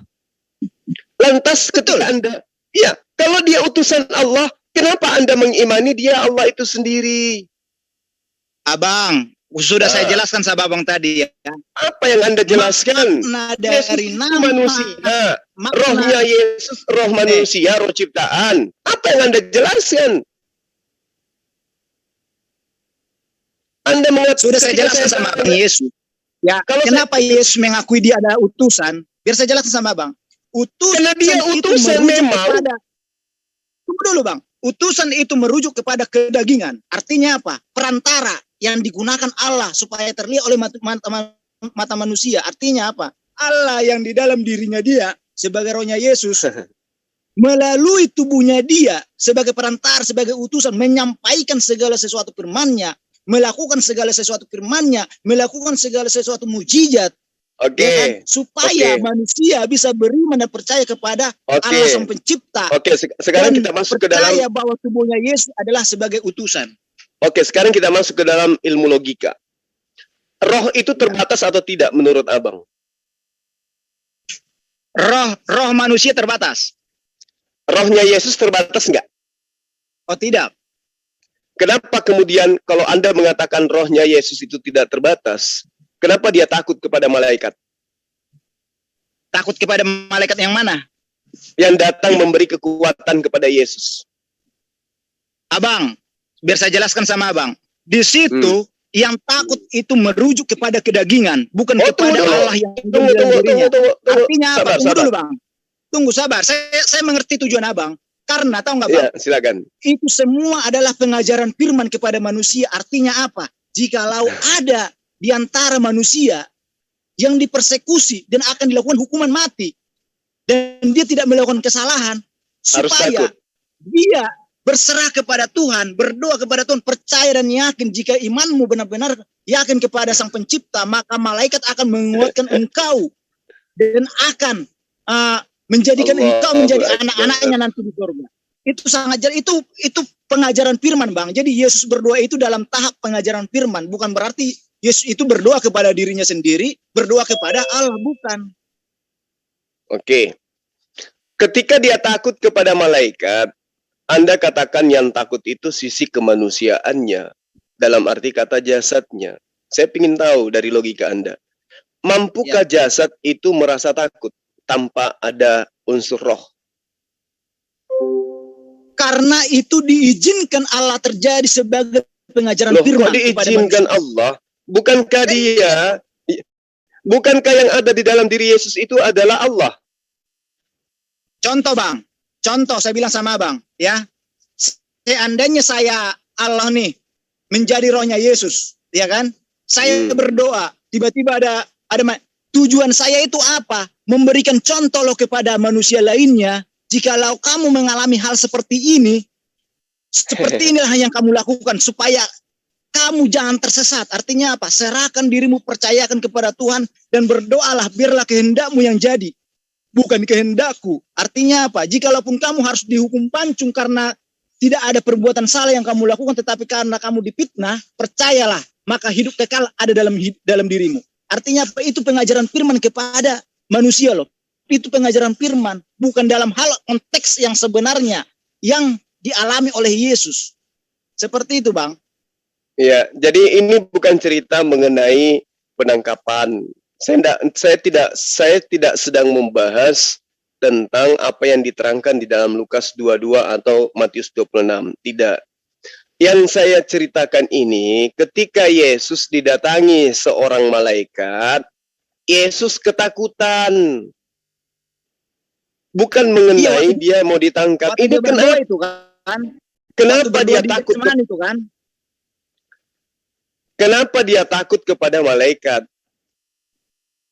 Itu waktu berdoa kan di Getsemani itu kan? Ya coba Anda. Itu bentuk pengajaran firman. Karena apa? Setiap manusia yang akan mengalami hal seperti itu, di saat dia kedatangan Roh Kudus dan menampakkan dirinya di hadapan kita. Contoh saya manusia nih. Saya difitnah, mau dihukum mati, dipancung apa dan sebagainya, padahal saya tidak melakukan kesalahan. Saya berdoa dan saya itu merasa tidak ada salah saya, Tuhan. Kenapa saya harus dihukum seperti ini gitu kan? Tiba-tiba malaikat menguatkan saya. Otomatis saya akan takut. Siapakah dia yang datang ini? Iya, itu kalau Anda ini sedang berbicara mengenai Tuhan Anda. Tuhan Anda takut kepada malaikat. Itu pengajaran firman. Pengajaran apa? Sementara Yesus tidak pernah mengajarkan menyembah dirinya. Kenapa bukan itu yang diajarkan oleh Yesus? Yesus pernah mengajarkan bahwa dirinya itu adalah Tuhan yang wajib disembah. Pernah? Contoh Bang ya, saya bilang sama Abang. Sekarang saya tanya sama Abang. Jika Abang merujuk ke situ, contoh waktu Yesus dicobai oleh iblis. Mana mungkin iblis bisa berani mencobai Allah? Itu secara logika manusia. Tetapi semua itu adalah pengajaran firman kepada kita. Artinya apa? Artinya apa? Dia kan Yesus itu kan wujud manusia dan Allah sebagai rohnya. Dia mencontohkan di saat nanti manusia ada iblis yang menggoda manusia. Abang, kamu bersekutu dengan asumsi, saya. Itu asumsi Bukan Anda. asumsi. Yesus sedang Itulah. tidak mencontohkan, kawan. Yesus tidak sedang mencontohkan. Dia sampai keringatan seperti titik-titik darah. Itu bukan contoh. Abang, Itu keadaan yang Itu- dialami oleh Yesus sampai dia bersungut-sungut berdoa kepada Tuhannya. Gimana Abang, ceritanya Anda itulah mengatakan dibilang itu adalah pengajaran contoh? firman, Abang. Pengajaran Oh, firman. nggak Memang bisa, secara itu firman tidak asumsi. dikatakan Yesus mencontohkan. Tetapi, Bang, orang yang Itu dipenuhi asumsi oleh Roh Anda. Kudus, maka menafsirkan setiap ayat itu sangat jelas, Bang. Bukan asal akal, Itu Bang. asumsi Anda karena Anda ingin menobatkan Oh, Yesus tidak. itu sebagai Tuhan. Anda mengatakan rohnya Oh, Yesus tidak. adalah Tuhan. Oh, Kalau tidak. rohnya Yesus adalah Tuhan, kenapa dia harus takut kepada malaikat? Anda mengatakan itu contoh. Sudah saya- Itu asumsi. Itu Sudah asumsi saya Anda jelaskan itu. sama Abang. Itu dalam konteks pengajaran firman. Semua apa yang dilakukan Yesus di dunia, bahkan mujizat itu pun pengajaran firman, Bang. Artinya apa? Ya, Maka itulah itu sebabnya Yesus berkata apa? Ya kan?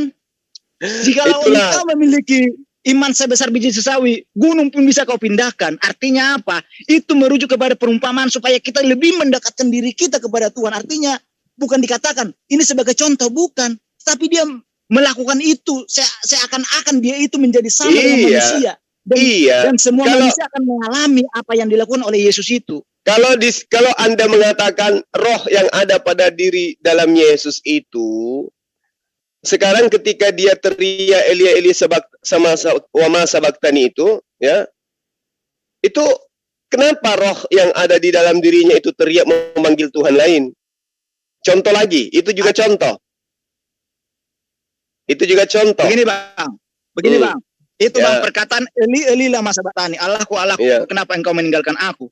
Artinya Ya. apa? Sama itu pengajaran firman kepada Oh, manusia. pengajaran Artinya firman. apa? Oke. Nah, sekarang begini. Pada saat Sekarang tunggu dulu, Bang. begini. Pada saat kita mengalami penghakiman yang dilakukan yang bukan dari perbuatan kita, Aduh, ya kan? Pasti kita akan merasa kita orang beriman. Tetapi kenapa Tuhan tidak menolong aku? Kenapa engkau meninggalkan aku, Tuhan? Padahal aku Inilah beriman kalau kepada seekor lalat Tuhan. dikasih kebenaran, Tetapi ya kau dia lebih biarkan suka yang aku sampah. harus- Inilah ceritanya. Oke, Anda nggak usah bukan. asumsi. Saya Sekarang mengatakan saya tanya pengajaran begini. firman, Bang. Sekarang begini. Abang, Oke. itu Oke, penafsiran bungkus. firman Tuhan, Bang, bukan asumsi, Bungkus yang tadi. Ketika Yesus itu bayi, roh yang ada di dalam dirinya itu adalah Tuhan. Kalau saya mengatakan iya, Oke. Nah, ketika roh yang ada di dalam diri Yesus itu adalah roh bayi, roh Tuhan yang adalah bayi, pelajaran apa yang ingin dia ajarkan kepada manusia? Supaya manusia jangan berkata-kata, supaya manusia jangan berlari pada saat dia bayi, gitu maksudnya. begini Bang, biar Hmm. Abang tahu ya, tanpa roh, kedagingan akan mati. Betul nggak? Iya. Ini tidak berbicara mengenai, ini rohnya Tunggu. Yesus. Iya, biar saya jelaskan. Biar Abang tahu nggak kenapa Aduh, Yesus di harus sinilah mengajarkan firman? kesesatannya kalian. Tahu nggak Bang? Pada saat Allah menampakkan dirinya kepada Abraham dalam wujud rupa manusia, kenapa tidak harus melalui kelahiran? Karena di situ belum penggenapan firman. Tetapi di dalam Yohanes ini, kedatangan dia, ya kan, untuk menggenapi firman-Nya. Kenapa dia harus melalui kelahiran? Karena Allah itu mencontohkan kepada manusia. Artinya seperti ini. Setiap manusia akan lahir dari ibunya. Dicontohkan sama dia. Di saat dia nanti lahir, dia akan hidup. Hiduplah di dalam kebenaran. Terus taat kepada Allah. Ini yang sampai dia dikatakan mati. kalau sudah cinta, kayak kambing pun rasa bangkit. coklat. Lalu naik ke surga. Artinya apa? Supaya kita manusia, jikalau ingin masuk surga, kita ikutilah Yesus yang sudah mencontohkan itu. Ya Itulah sudah, sebabnya saya kalian mati katakan, Bang, disalib lah kalau begitu. Kenapa? Kalian jangan kawin lah kalau begitu, kalian sunat. Kalian ibadahnya di sinagog, nyembahnya Abang. kepada Hasem kalau mau jadi pengikut Abang. Yesus. Ya. Tahu nggak, Abang? Tahu nggak kenapa Yesus harus dia Yesus memilih? dengar. Tunggu Bang. Yesus Kenapa harus itu dia kalau memilih Anda harus ingin mati? mencontohi Yesus, saudara sahabat, kalau apa yang dipertontonkan Yesus semua untuk dicontohi, sekarang Yesus itu praktisi Yahudi atau praktisi Kristen? Praktisi seluruh manusia. Praktisi asumsi. Makanya aku bukan. bilang, Biar Abang dialog tahu sama gini, saya Bang. itu kudu wajib Abang. pakai akal, Bang. Abang, Praktisi Yahudi Yesus itu. Yesus itu manusia taat kepada hukum Taurat. Abang, tahu nggak bang? Kenapa Yesus harus lahir di kandang domba dan ditaruh di palungan? Palungan itu kan tempat makanan domba. Itu bukan sebuah keharusan. Itu bukan sebuah keharusan. Itu adalah makna, doktrin gereja. Itu punya makna, bang. Tahu nggak tujuan apa itu, bang? Itu kenapa Yesus harus ditaruh di palungan? Agama Kristen tidak berdiri kalau tidak semua aspek-aspek seperti itu mereka sudah asumsikan semua. Biar saya jelaskan sama abang ya. Kenapa Yesus harus lahir di kandang domba di tempat yang terhina? Karena itu penghinaan Kristen kepada Nabi Tuhan. Dan bahkan dia ditaruh di palungan. Itu penghinaan orang-orang Yahudi kepada Yesus. Supaya setiap orang yang terlahir dalam keadaan hina di dunia ini jangan pernah kita rendahkan. Satu. Terus kenapa dia harus dibaringkan di palungan? Karena apa? Asumsi Yesus gereja. itu, Allah itu supaya kita di mana logikamu? Logikamu di mana? Penciptamu dilahirkan manusia. Karena apa? Sahabatku, otakmu di mana? Otakmu di mana? Pencipta langit dan bumi dilahirkan manusia. Di mana itu otak disimpan? Anda harus memahami itu supaya kita hidup di dalam firman-Nya, makan melalui firman-Nya supaya kita mendapatkan kehidupan yang kekal. Itulah sebabnya dia. Apa itu? Ajaran apa itu? Ajaran apa itu? Itulah ibarat pengajar, makanya tidak asal-asal. Yesus mengajarkan apa? Anda asumsikan bahkan apa? Dia mati pun disalib. Dari awal Anda cuma berasumsi terus. Habiskan waktu saja. Artinya apa? Orang yang mati terhina pun bisa masuk surga, bang. Jika imannya benar-benar kepada Iman apa yang Anda punya? Menyembah kepada makhluk. Dari semua apa yang dicontohkan oleh Yesus itu. Begitu, bang. Kalau Anda mengikuti contoh Yesus, Anda sudah menjadi praktisi Yahudi. Karena Yesus mempraktekkan apa yang ada di dalam kitab Taurat. Lah sekarang Anda menjadi Kristen itu contoh dari mana? Ya saya menjalankan Taurat, apa yang saya langgar? Menyembah Yesus. Hah? Oh, saya tidak menyembah tubuhnya Yesus, saya menyembah Allah yang diam di dalam dirinya, itu roh. Gimana ceritanya? Bagaimana ceritanya? Yang Anda yang Anda katakan Allah masuk ke dalam tubuh Yesus itu dari mana konsepnya Tuhan masuk ke dalam tubuh manusia? Siapa yang ngajarin Anda itu? Jelas. Di mana? Karena sangat jelas ayatnya. Perumpamaan yang disampaikan oleh Yesus. Aku di dalam Bapa. Ya kan? Paulus juga mengatakan itu. Paulus juga mengatakan dia di dalam Yesus. Ayo, berarti Paulus juga Tuhan. Jadi begini, bang. Tunggu dulu, jangan selalu begini-begini. Anda tidak sedang mengajari anak TK. Ketika Anda mengatakan Yesus Bapa ada di dalam diri Yesus, Paulus juga mengaku ada di dalam diri Yesus. Berarti Yesus juga ada Bapa. Karena apa? Karena Yesus adalah firman. Nyembah Paulus. Ya, Yesus adalah firman dari mana? Apa sih firman itu, bang? Firman itu apa? Firman yang diwujudkan kepada manusia. Tunggu dulu. Kembali dulu kepada firman. Firman itu apa? Firman itu adalah isi pikirannya Allah yang diwujudkan dalam bentuk apa? Perkataan. Nah, sekarang alam semesta ini wujud pikiran Allah atau bukan? Pikirannya Allah yang diwujudkan menjadi nyata. Nah, makanya jangan Anda itu konsep logos, konsep Yunani yang Anda ingin jajakan di sini. Yesus itu bukan firman. Dengar. Yesus itu bukan firman. Yesus itu makhluk. Yesus itu bukan firman. Kumpulkan semua pendeta hadapi saya. Buktikan Yesus itu adalah firman. Ayo. Nah, saya buktikan sekarang. Mana? Yesus itu terbukti manusia, bukan firman. Dari mana Anda mengatakan Yesus itu firman?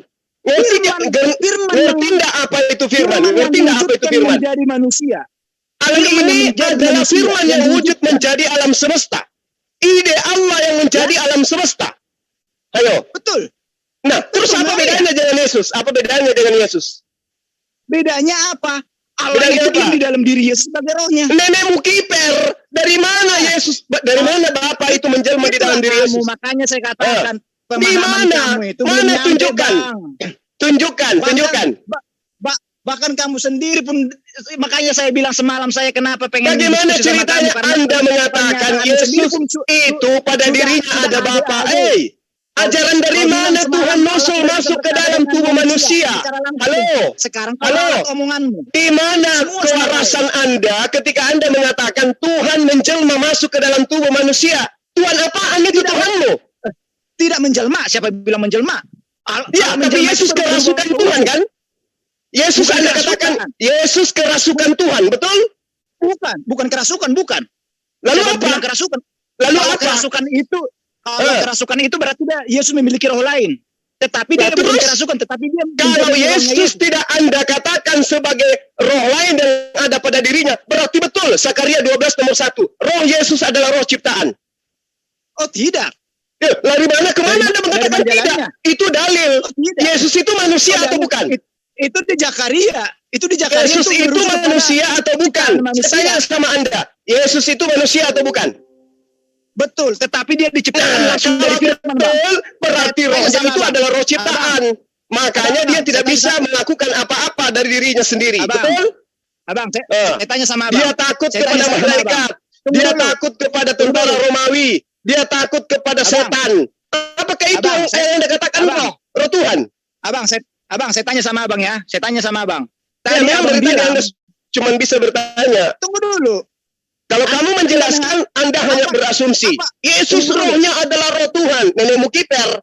Saya tanya Yesus sama itu kamu. tidak bisa berbuat apa-apa dari dirinya Bisa. sendiri. Terus Tidak mana roh bisa. Tuhannya? Nggak Mana bisa. roh Tuhannya? Karena Mana apa? roh Tuhannya? Mana? Tanpa roh dia tidak bisa berbuat apa-apa. Nah, sekarang dia ada roh. Kenapa dia tidak bisa berbuat apa-apa? Apa? Yang mana tidak bisa Apa? berbuat apa-apa? Yang mana? Yang Ya mana? itu pernyataannya. Aku tidak dapat berbuat apa-apa dari diriku sendiri. Ya, betul. Terus mana rohnya? Tanpa Allah Mana dia rohnya? tidak bisa. Ayo, mana rohnya?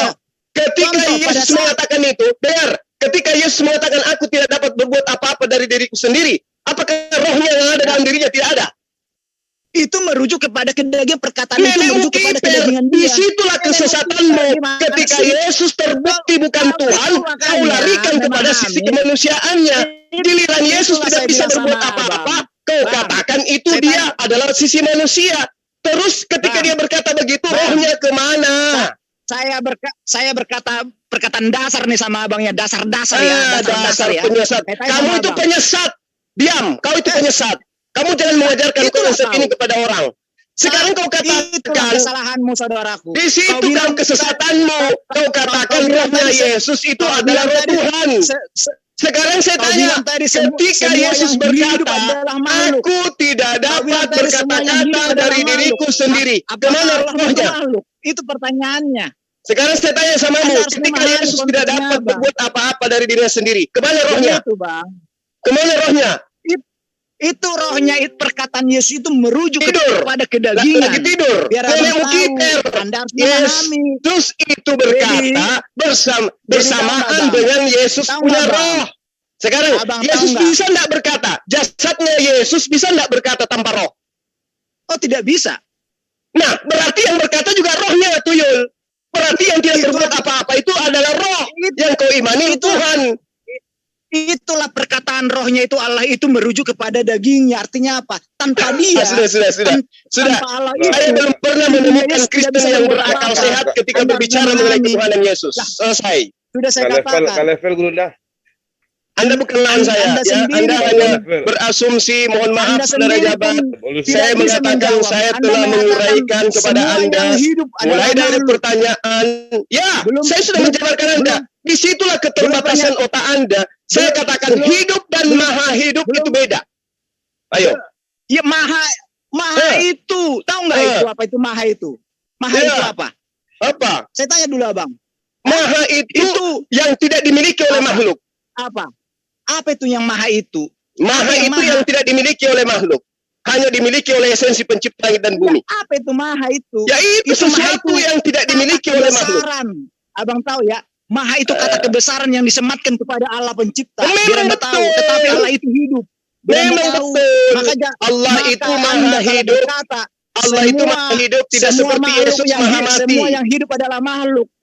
Bahkan saya bertanya sama Anda, bagaimana Anda bisa mengatakan semua yang hidup adalah makhluk? Apakah Allah yang kamu sembah itu tidak hidup?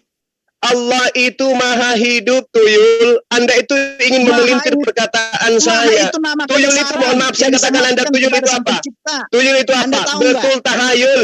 Anda itu bertakhayul. Sama Ada seperti kita manusia hidup di sini. dilahirkan manusia, rohnya adalah roh Tuhan. Takhayul. Sama Ajaran sama pagan. seperti kita, Bang. Jadi itulah Apanya saya bilang yang sama sama? Abang. Sekarang Abang begini, itu selalu jabat. Sekarang kau begini, bilang Allah tidak pernah Jabat. berkata langsung kepada Jabat. manusia. Sekarang kau Dengar, larang. dengar. Iya, saya salah. Kau bilang sekarang. Jabat. Semua Dengar. sama kau. A-U-E-O. Kalau Semua sama kau. kalau Kau benarkan orang perkataan Indonesia yang salah, kau itu, benarkan perkataan yang kalau benar. seorang Indonesia itu otaknya seperti otak kau error, kau pun bisa dia tuhankan. Kau pun bisa Berubah dituhankan. pernyataan kau, Bang Juma. Kalau Pelajari dulu kau kita pun bisa dengan benar. dituhankan. Kalau orang semua error otaknya kayak kau pun bisa dituhankan. Pelajari Kenapa si dulu, jabat Bang tidak Juma. bisa berbuat sesuatu? Karena Supaya- itu adalah sisi kemanusiaannya. Semua kalau Supaya Yesus tidak berbuat pernyataanmu apa-apa, itu tidak selalu tumpang balik ke tindih, kemanusiaannya. Abang itu. Kenapa Yesus tidak bisa Saudaraku berbuat apa-apa? tersayang, Karena itu saudaraku adalah sisi tercinta. kemanusiaannya. Kenapa Yesus tidak bisa Rendahkanlah berbuat dirimu, mujizat? saudaraku. Karena itu adalah Jangan sisi kemanusiaannya. Abang, Ayam pun tahu bisa Bang? kau sembah kalau Abang, begitu tahu dasarmu. nggak Udah pernyataan selesai. Tuhan, Bang? Udah Barang nggak siapa lawan barang dulu, siapa udah. Kamu otaknya meninggikan nggak ada. dirinya Mohon di maaf, hadapan jabat Allah, otakmu maka nggak ada, dia akan otakmu nggak ada. direndahkan. Kamu Allah hanya punya sendiri. muka orang tapi otakmu nggak ada. Bukan lawan Gurunda ini. Saya cuma nanya ini. Jabat. Oh, Jabat boleh nanya ya jabat ya. boleh Bang. Di mana Yesus mengaku dalam dirinya ada roh Allah? Ya, Di mana Yesus mengaku dalam dirinya ada roh Allah? mengaku dirinya bahwa di Ya, dalam dirinya adalah dirinya adalah Allah. Ya, Di mana? saya sudah jelaskan tadi Di mana kata-kata. dalam Bible Yesus mengaku dalam dirinya ada roh Allah? Nih ya. Yohanes 8 ayat 24 Yesus berkata apa? Bahwa akulah dia. Dia itu merujuk siapa? Yaitu Allah sendiri. Ya, di mana dalam Bible Yesus mengaku dalam dirinya ada roh Allah? Sudah saya katakan sama Abang, banyak Bukan perkataan mengaku roh istilah yang Aku merujuk dan ke dia itu sana. bukan roh Allah.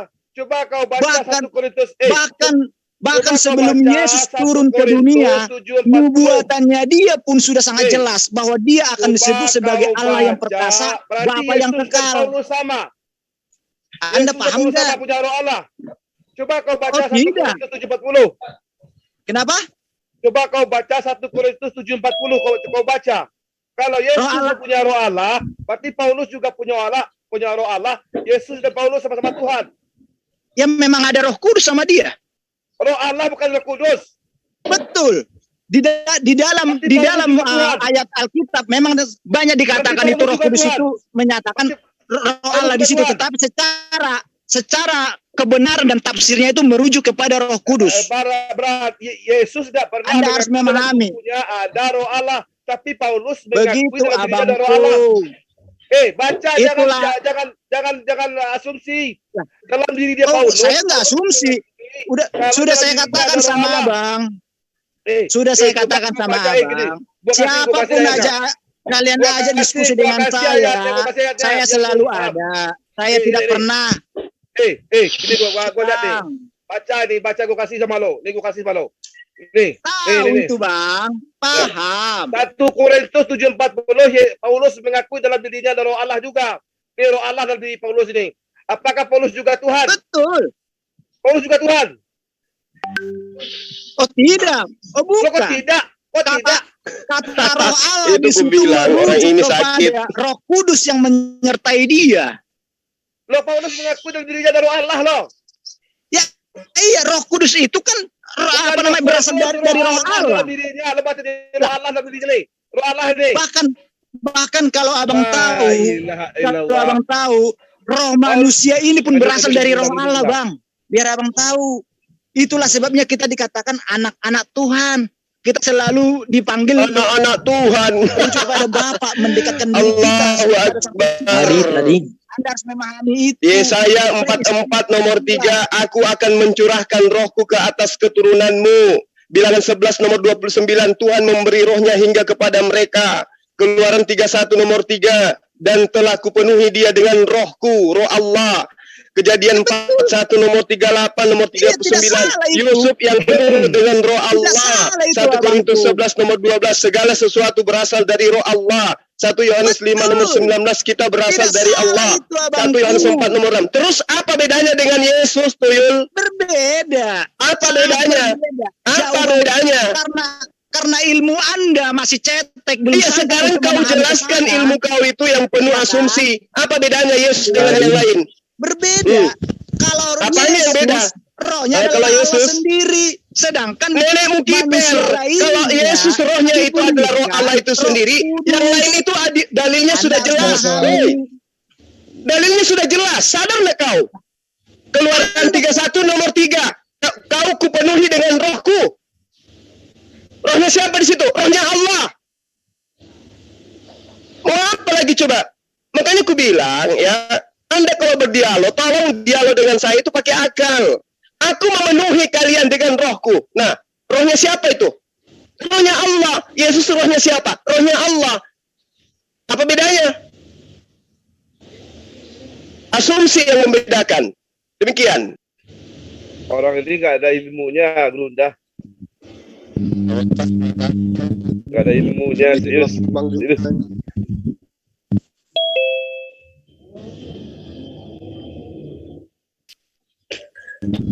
Kita dibilang Allah, kurang ajar bener nih. Udah dibilang Musa karena Tuhannya beranak dan tidak diperanakan, tidak terlihat, masih dipaksakannya. Dikasih tahu kalau Paulus juga punya roh Allah, berarti Paulus dan Yesus juga sama-sama punya roh Allah dong. Coba dulu Anda jelaskan. Iya kan?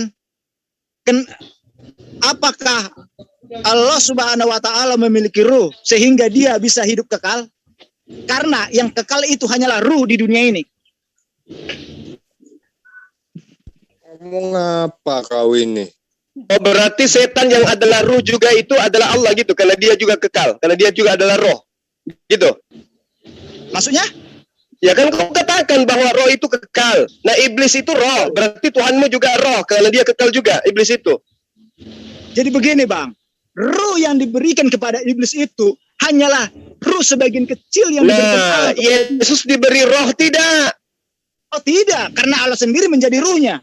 Di mana itu? Diterangkan. Di mana? Ini kembali lagi ke tadi. Anda Itu terlalu sangat- banyak makan ban dalam mobil kayaknya. Otak Anda nggak berfungsi. Itu Di mana sangat jelas. Yesus mengatakan rohnya adalah roh Allah, sementara data yang saya sajikan kepada Anda, rohku itu berada di tengah di dalam diri mereka. Zakaria 12 nomor 1, aku menciptakan roh pada diri manusia. Banyak saya berikan kepada abang yang merujuk bahwa Allah itu adalah ruhnya dia. Bahkan sebelum dia turun penubuatannya sudah sangat jelas. Kalau rohnya Yesus itu adalah Allah itu sendiri, maka Yesus itu tidak akan mengatakan aku tidak dapat berbuat apa-apa dari diriku. Nah, ku di situ siapa? Ku di situ siapa? Ku di situ siapa? Menyatakan tubuhnya. Rohnya tidak. Ku itu menyatakan tubuhnya, Bos. Dengar, otak, di mana otakmu? Sekarang begini, apakah Yesus bisa berkata tanpa roh? Ya? Apakah Tidak Yesus bisa. bisa berkata? Tidak bisa. Berarti yang berkataku di situ siapa? Merujuk kepada siapa? Yang berkata itu adalah Allah sendiri. Tetapi yang berkata Allah sendiri. Berarti Allah mengatakan dirinya. Dengar. Berarti dengar. Berarti yang berkata Tuhan Yesus adalah Allah dan Firman. iya, dan Tuhan Yesus adalah Theos dan Firman. Jangan katakan Allah. Tuhan Yesus adalah Theos dan Firman. Nah, sekarang ketika Theosmu berkata, aku tidak dapat berbuat apa-apa dari diriku sendiri, ku di situ adalah si Theos. Yesus tidak akan berkata, jasadnya Yesus tidak berkata, nggak bisa. Jasad tidak bisa berkata, harus ada roh. Nah, yang berkata di situ Theos. Berarti yang tidak bisa berbuat apa-apa adalah si Theos. Makanya dikatakan ku. Ku di situ adalah perpaduan antara Theos dan Yesus.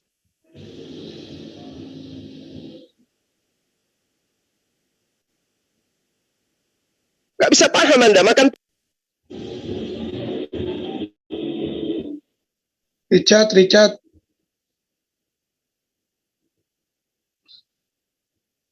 Di mute, mau udah. Richard. Anda harus ketahui. Beban bocor Yo. itu. Halo. Nah, kenapa sih di mute mulu sih? Bukan ganti-gantian, Cak. Ganti-gantian lah Kamu ngomong dengerin itu. dulu. Kamu jangan nyerocos terus, dari kemarin kan dibilang. Kalau lagi dijelasin, kamu dengerin, jangan nyerocos terus kayak kereta. Jadi nggak teratur. Betul yang abang bilang. Tapi gini bang, apa pada saat dia berbicara, saya dengarkan. Kan lihat dari pertama, saya dengarkan dia panjang lebar. Tetapi giliran saya yang Iya. menyampaikan, baru cuma kemarinnya 1 mulai- menit sudah langsung dipotong. Bagaimana saya mau menjelaskan? Kemarin error. Gitu Kan loh. gitu. Itulah saya Jadi- bilang, awalan kamu tuh selalu bagus, tapi kesininya melempem. Bukan gitu bang. Artinya bang, karena pada saat saya menjelaskan, baru 1 menit udah langsung dipotong. Giliran dia 5 menit Enggak. sampai lebih 5 menit saya dengarkan pernyataannya. Kamu nyimak gak perkataan dari Bang Juman tadi? Aku tidak berkata-kata dari diriku sendiri. Itu perkataan Yesus. Ya. Itu Betul, berarti apakah dia Tuhan kalau dia berbicara begitu? Betul bang, artinya apa? Apa yang dikatakan oleh Yesus itu tanpa dituntun oleh Allah yang dari dalam dirinya, itu Allah Nah. sendiri, maka dia Nyambung. tubuhnya dia tidak akan bisa berkata-kata bang, tidak bisa berbuat apa-apa bang.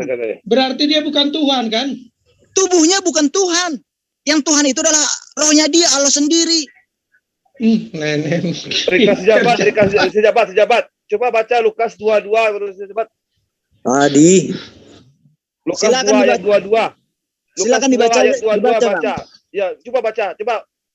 Tahu enggak? Dibaca ya bang, dibaca bang. Enggak, baca dulu Lukas 22 ayat 22. Berapa tadi? Lukas Mau- 2 ayat 22. Mau aku share screen? Ya. Lukas 22 ayat 22. Lukas 2 ayat 22. Ya. Kok makin gak nyambung jabat ini. Dan turunlah Roh Kudus dalam rupa burung merpati di atasnya. Lukas 2 Dan ayat terdengarlah 22. suara dari langit. Lukas Engkaulah 2 anakku ayat yang kukasihi. 22. Jabat dengerin dulu tuh. Lukas 2 ayat 22. Gurunda bukan lawan Gurunda. Iya. Kami aja lah Gurunda. Gurunda. Sambil belajar ini saya. Kita di semua sini. Lukas 2 ayat 22 kan? Iya. Coba baca di situ Gurunda. Saya baca ya. Ya. Dan turunlah Roh Kudus dalam rupa manusia, Lukas 2 ayat 22. Oh, Lukas 2. Oh, sorry bos. Tunggu. Ini Nih. lagi di ini.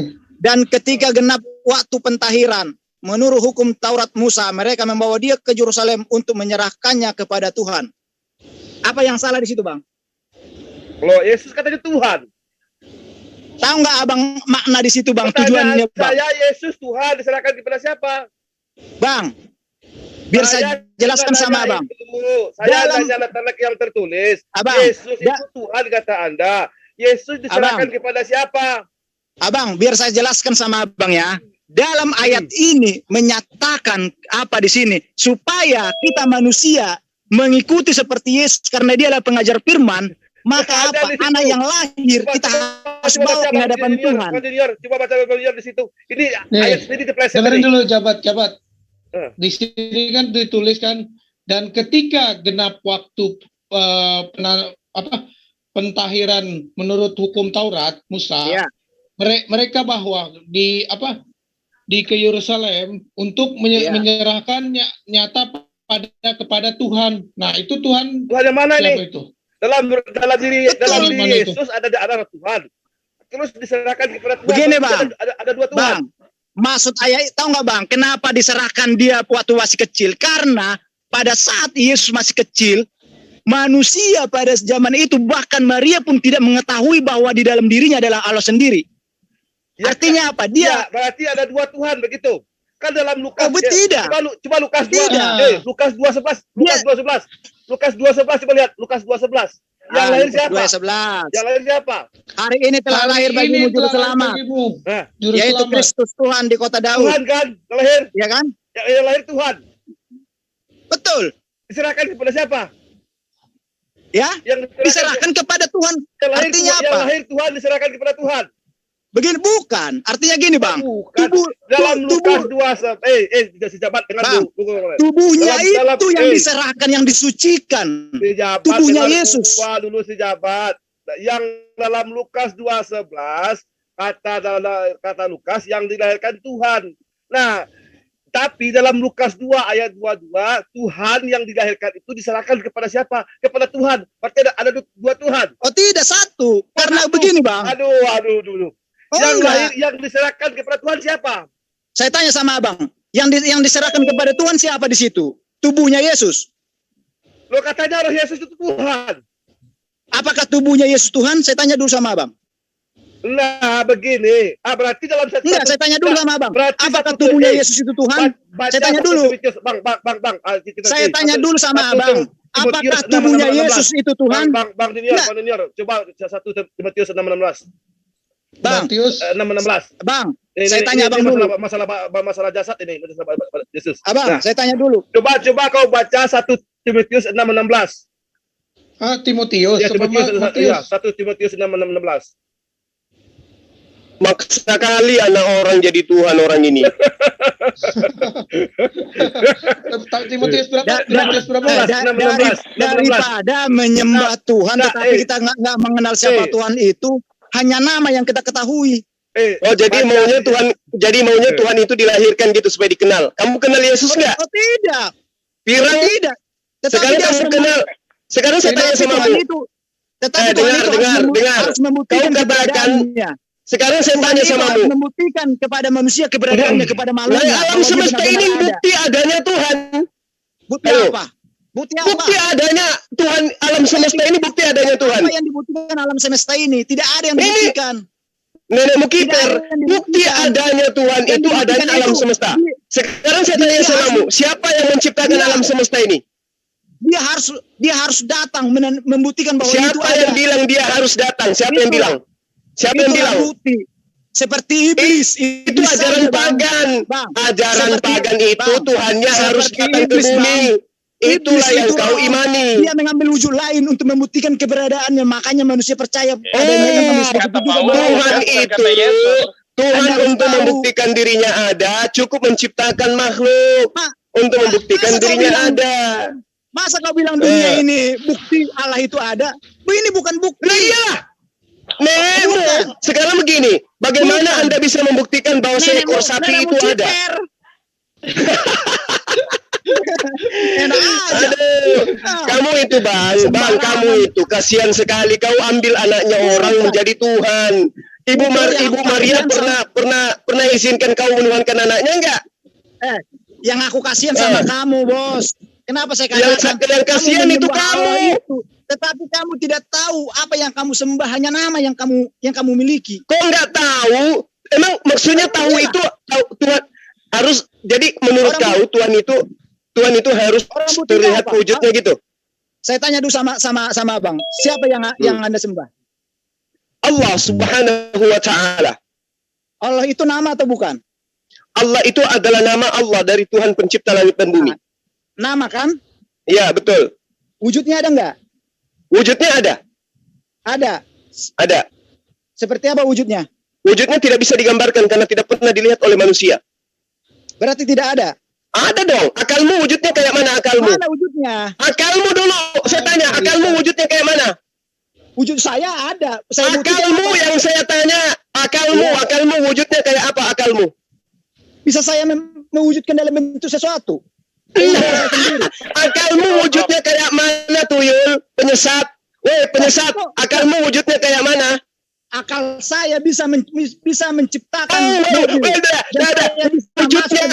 akalmu. Yang saya tanya wujud. Yang saya tanya wujudnya akalmu seperti apa? Wujud itu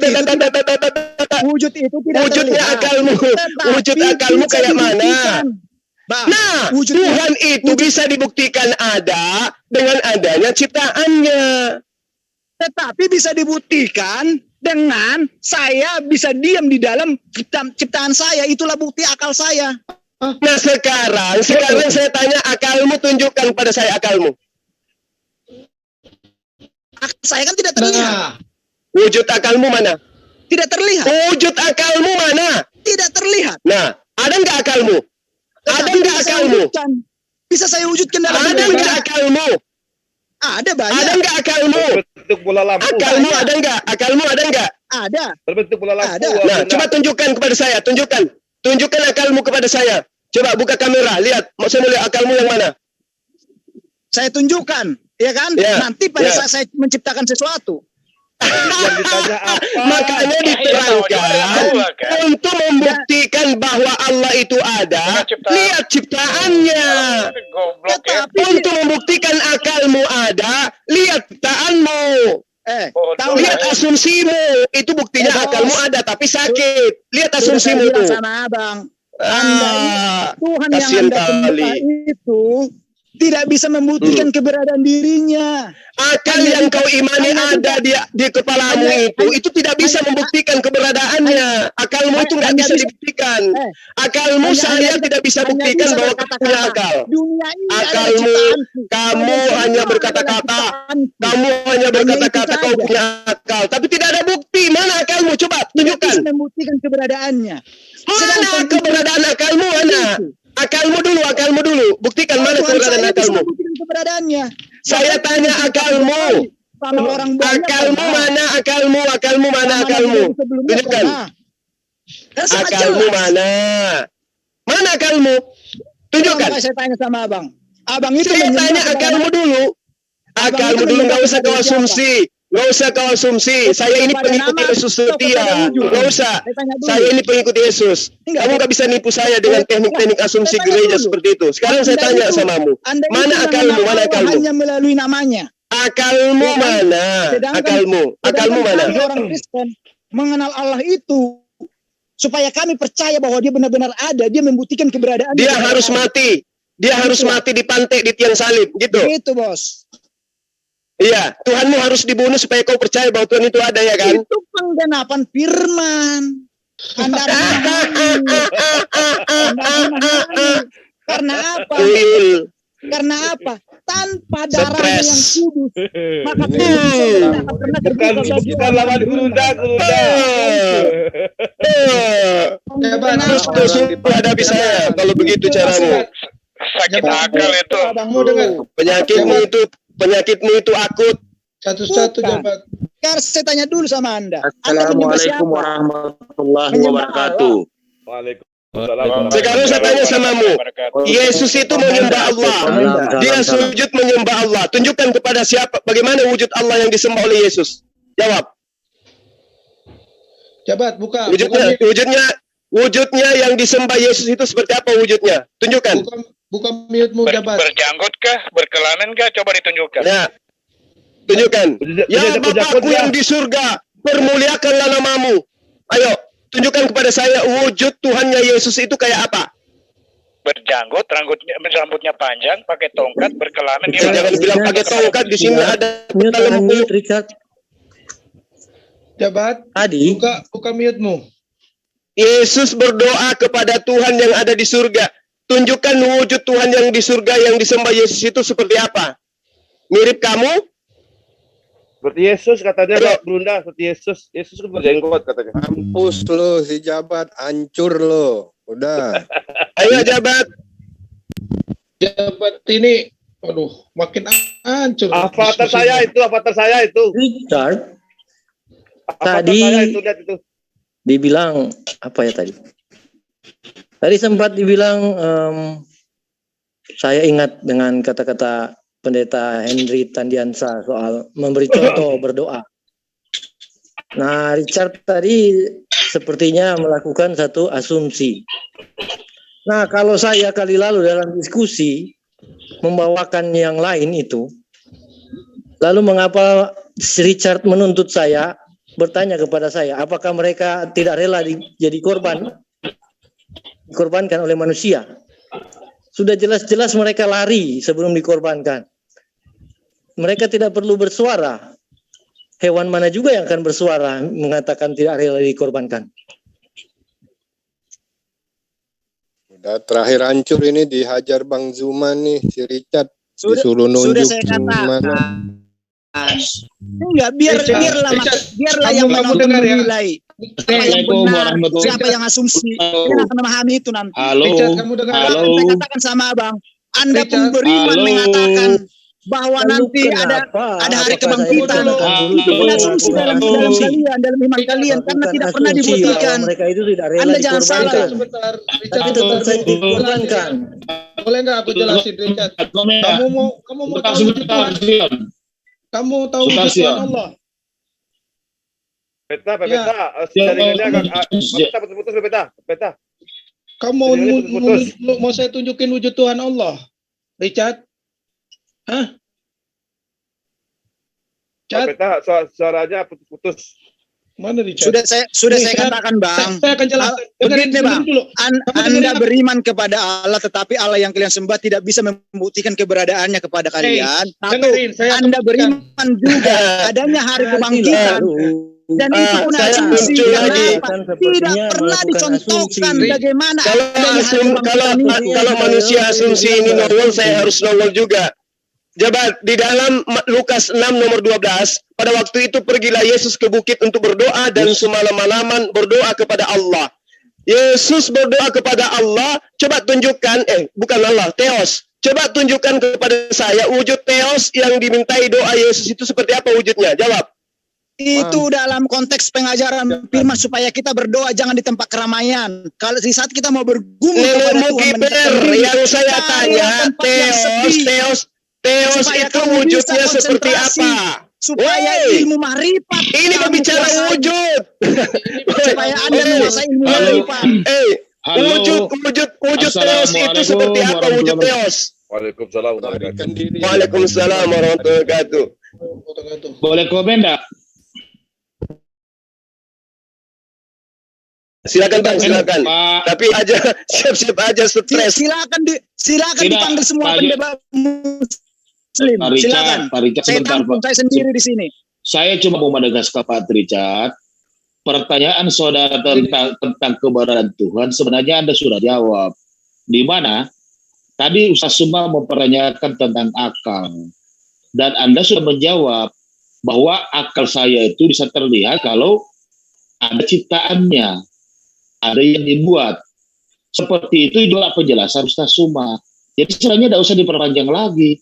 Secara Begini, logis. Bang. Ada kamu Bang. sudah sebentar saya belum Bang, selesai jangan bicara. dipotong. Sebentar. Usahakan berkomunikasi dengan baik. Jangan kita saling menghujat, jangan kita saling gitu loh. Enak. Gitu. Jangan.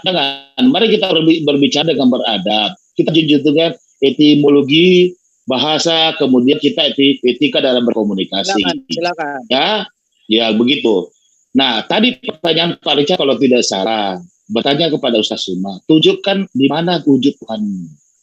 Nah, Ustaz Suma mencoba menganalogikan. Sekarang tunjukkan akalmu. Nah, Pak Richard sendiri yang menjawab, akal saya tidak terlihat. Nanti akan saya bisa bisa mengetahui kalau ada ciptaannya. Itu sebenarnya jawabannya. Jadi pertanyaan saudara sebenarnya sudah Anda jawab sendiri kalau Anda berpikir secara rasio. Nah, begitu juga Allah Subhanahu wa taala. Tadi Ustaz Suwa mengatakan bahwa itu wujud. Nah, apa yang bisa membuktikan bahwa itu Allah punya keberadaan? Setelah kita melihat ciptaannya. Nah, jawabannya antara analoginya jawabannya Ustaz Suwa dengan analogi saudara, itu sudah terjawab dan Anda yang menjawab sendiri. Nah, kembali. Apakah itu Anda mau terima? Tadi Anda mengatakan biarlah Listen yang menilai. Kan begitu enak. Tidak usah kita saut-sautan sampai mengeluarkan kata-kata yang tidak pantas. Oke, Pak Richard, sudah sepakat Pak Richard? Silakan. Boleh saya tanggapin sedikit. Tunggu dulu, Richard. Saya kasih unjuk ke kamu ya, sebentar ya, sedikit ya. Kamu dengar dulu, jangan kamu potong ya. Nih, bagi kami umat Islam yang kami sembah adalah Tuhannya para nabi. Makanya di dalam agama Islam itu yang ada yang disebut rukun. Apa itu rukun? Rukun itu adalah rangkaian yang harus diadakan. Jadi ketika umat Islam itu berbicara mengenai rukun, ada yang disebut rukun iman. Ya, apa? Apa itu rukun iman? Percaya, meyakini. Salah satunya di antara percaya kepada Allah, percaya kepada adanya Tuhan, percaya kepada nabi-nabi, percaya kepada Rasul, percaya kepada kitab. Nah, rangkaian kitab, rangkaian nabi, rangkaian Rasul, bukan cuma Al-Quran. kitab ajaran para nabi dan rasul memperkenalkan Tuhan. Tuhan yang kemudian diperkenalkan oleh Musa, oleh Abraham, oleh Isa atau yang kalian bilang Yesus. Dengan sebutan Allah yang maha suci dan maha tinggi. Apakah kemudian Abraham bisa menunjukkan wujud Tuhannya? Apakah Musa bisa menunjukkan wujud Tuhan?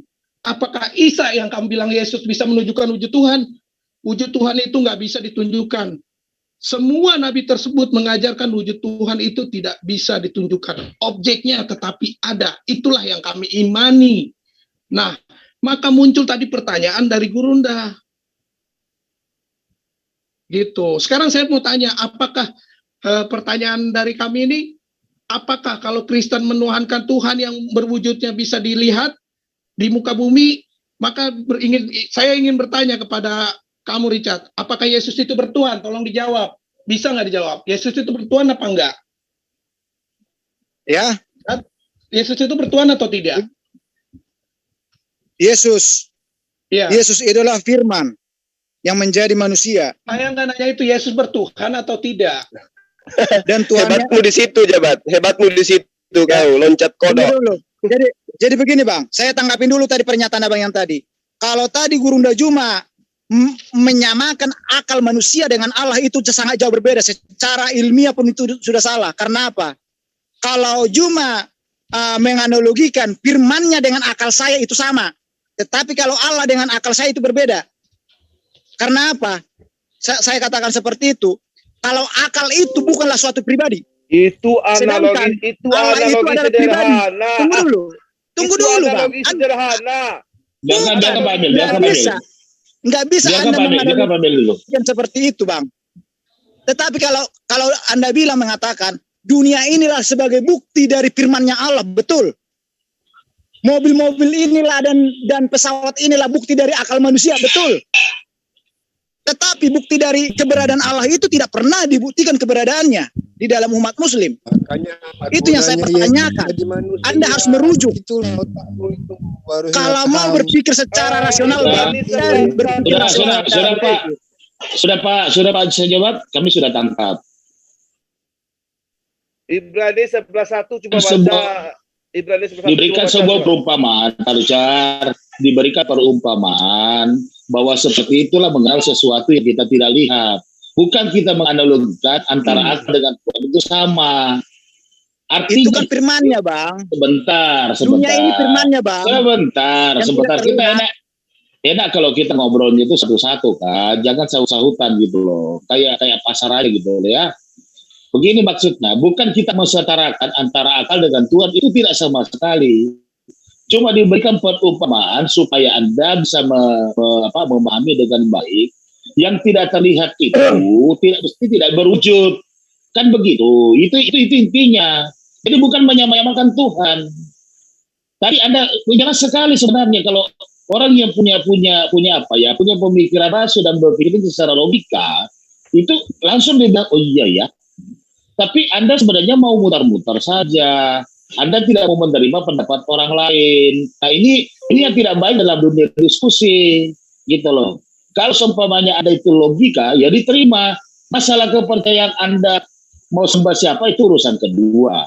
Itu hak Anda, itu iman Anda, itu doktrin Anda. Tidak ada masalah, problem. Di sini bukan kita cari kebenaran, kita cari kebenaran dan saling berdiskusi untuk memberikan edukasi kepada netizen yang ada di luar, begitu. Jadi sekali lagi saya tegaskan, bukan Ustaz Suma mau nyamakan antara Allah dengan akal, tidak sama sekali kalau ya tangkap. Tetapi memberikan pemahaman kepada Anda supaya mudah dipahami bahwa yang digaku wujud itu yang kita bisa lihat adalah ciptanya apa, dunia dan isinya. Begitu pula Anda tadi sendiri yang menjawab bahwa saya bisa mengetahui saya punya akal. Saya melihat ada sesuatu yang saya buat. Itulah sebuah pemikiran akal Anda. Itulah analoginya. Ya, Pak Richard ya. Betul, silakan. Bang. Begini, Bang. Apa yang Mbak bilang itu benar, ya kan? Tetapi contoh yang diberikan pernyataan Bang Juma itu tidak sesuai, Bang. Karena apa? Kenapa saya katakan seperti itu? Coba kau baca. Yang bisa dipersamakan, tunggu dulu, Bang. Yang bisa dipersamakan itu adalah akal dan firman. Itulah yang sesuai. firman yang itu sebagai bukti firman apa? Inilah dunia ini diciptakan. Sebagai bukti akal apa ini? Tetapi kalau dibilang wujud Allah itu sebagai ciptaannya tidak bisa, Bang, karena itu merujuk pribadi, Bang. Oke, saya tanggapi yang ini. Itu kan rasional, Bang. itu kan menurut kitab Anda. Bukan. Kan? Sebentar, enggak, karena tunggu dulu. Tadi kan Anda bicara firman ya. Anda kan mau setarakan firman dengan akal kan? Itu menurut kitab Anda. Sementara kalau di Islam tidak bisa Anda pasahkan karena kita berbeda kitab. Gitu loh, terimalah saran gitu. Ya, oke. Silakan Pak Sasoma. Ya, jadi kalau saudara mengatakan akal dan firman yang harus disetarakan, oke. Firman telah menjadi manusia, akal telah menjadi meja, bisa nggak? Akalmu menjadi meja, bisa nggak? Bisa. Akalmu bisa menjadi meja? Bisa. Saya ciptakan melalui akal saya. Oh, berarti bukan firman yang menjadi manusia, tetapi firman menciptakan sesuai dengan keinginan. Bukan akalmu kan yang berpindah dari kepalamu berubah menjadi meja, bukan kan? Tapi ide kan? Bukan, nah, betul. Begitulah Yesus. Yesus itu adalah ide Allah yang menjadi manusia. Bukan kalam, bukan sifat, bukan Allah sendiri yang nusul menjadi Yesus. Itulah Bang gitu itulah yang mau saya luruskan, Bang. Karena apa?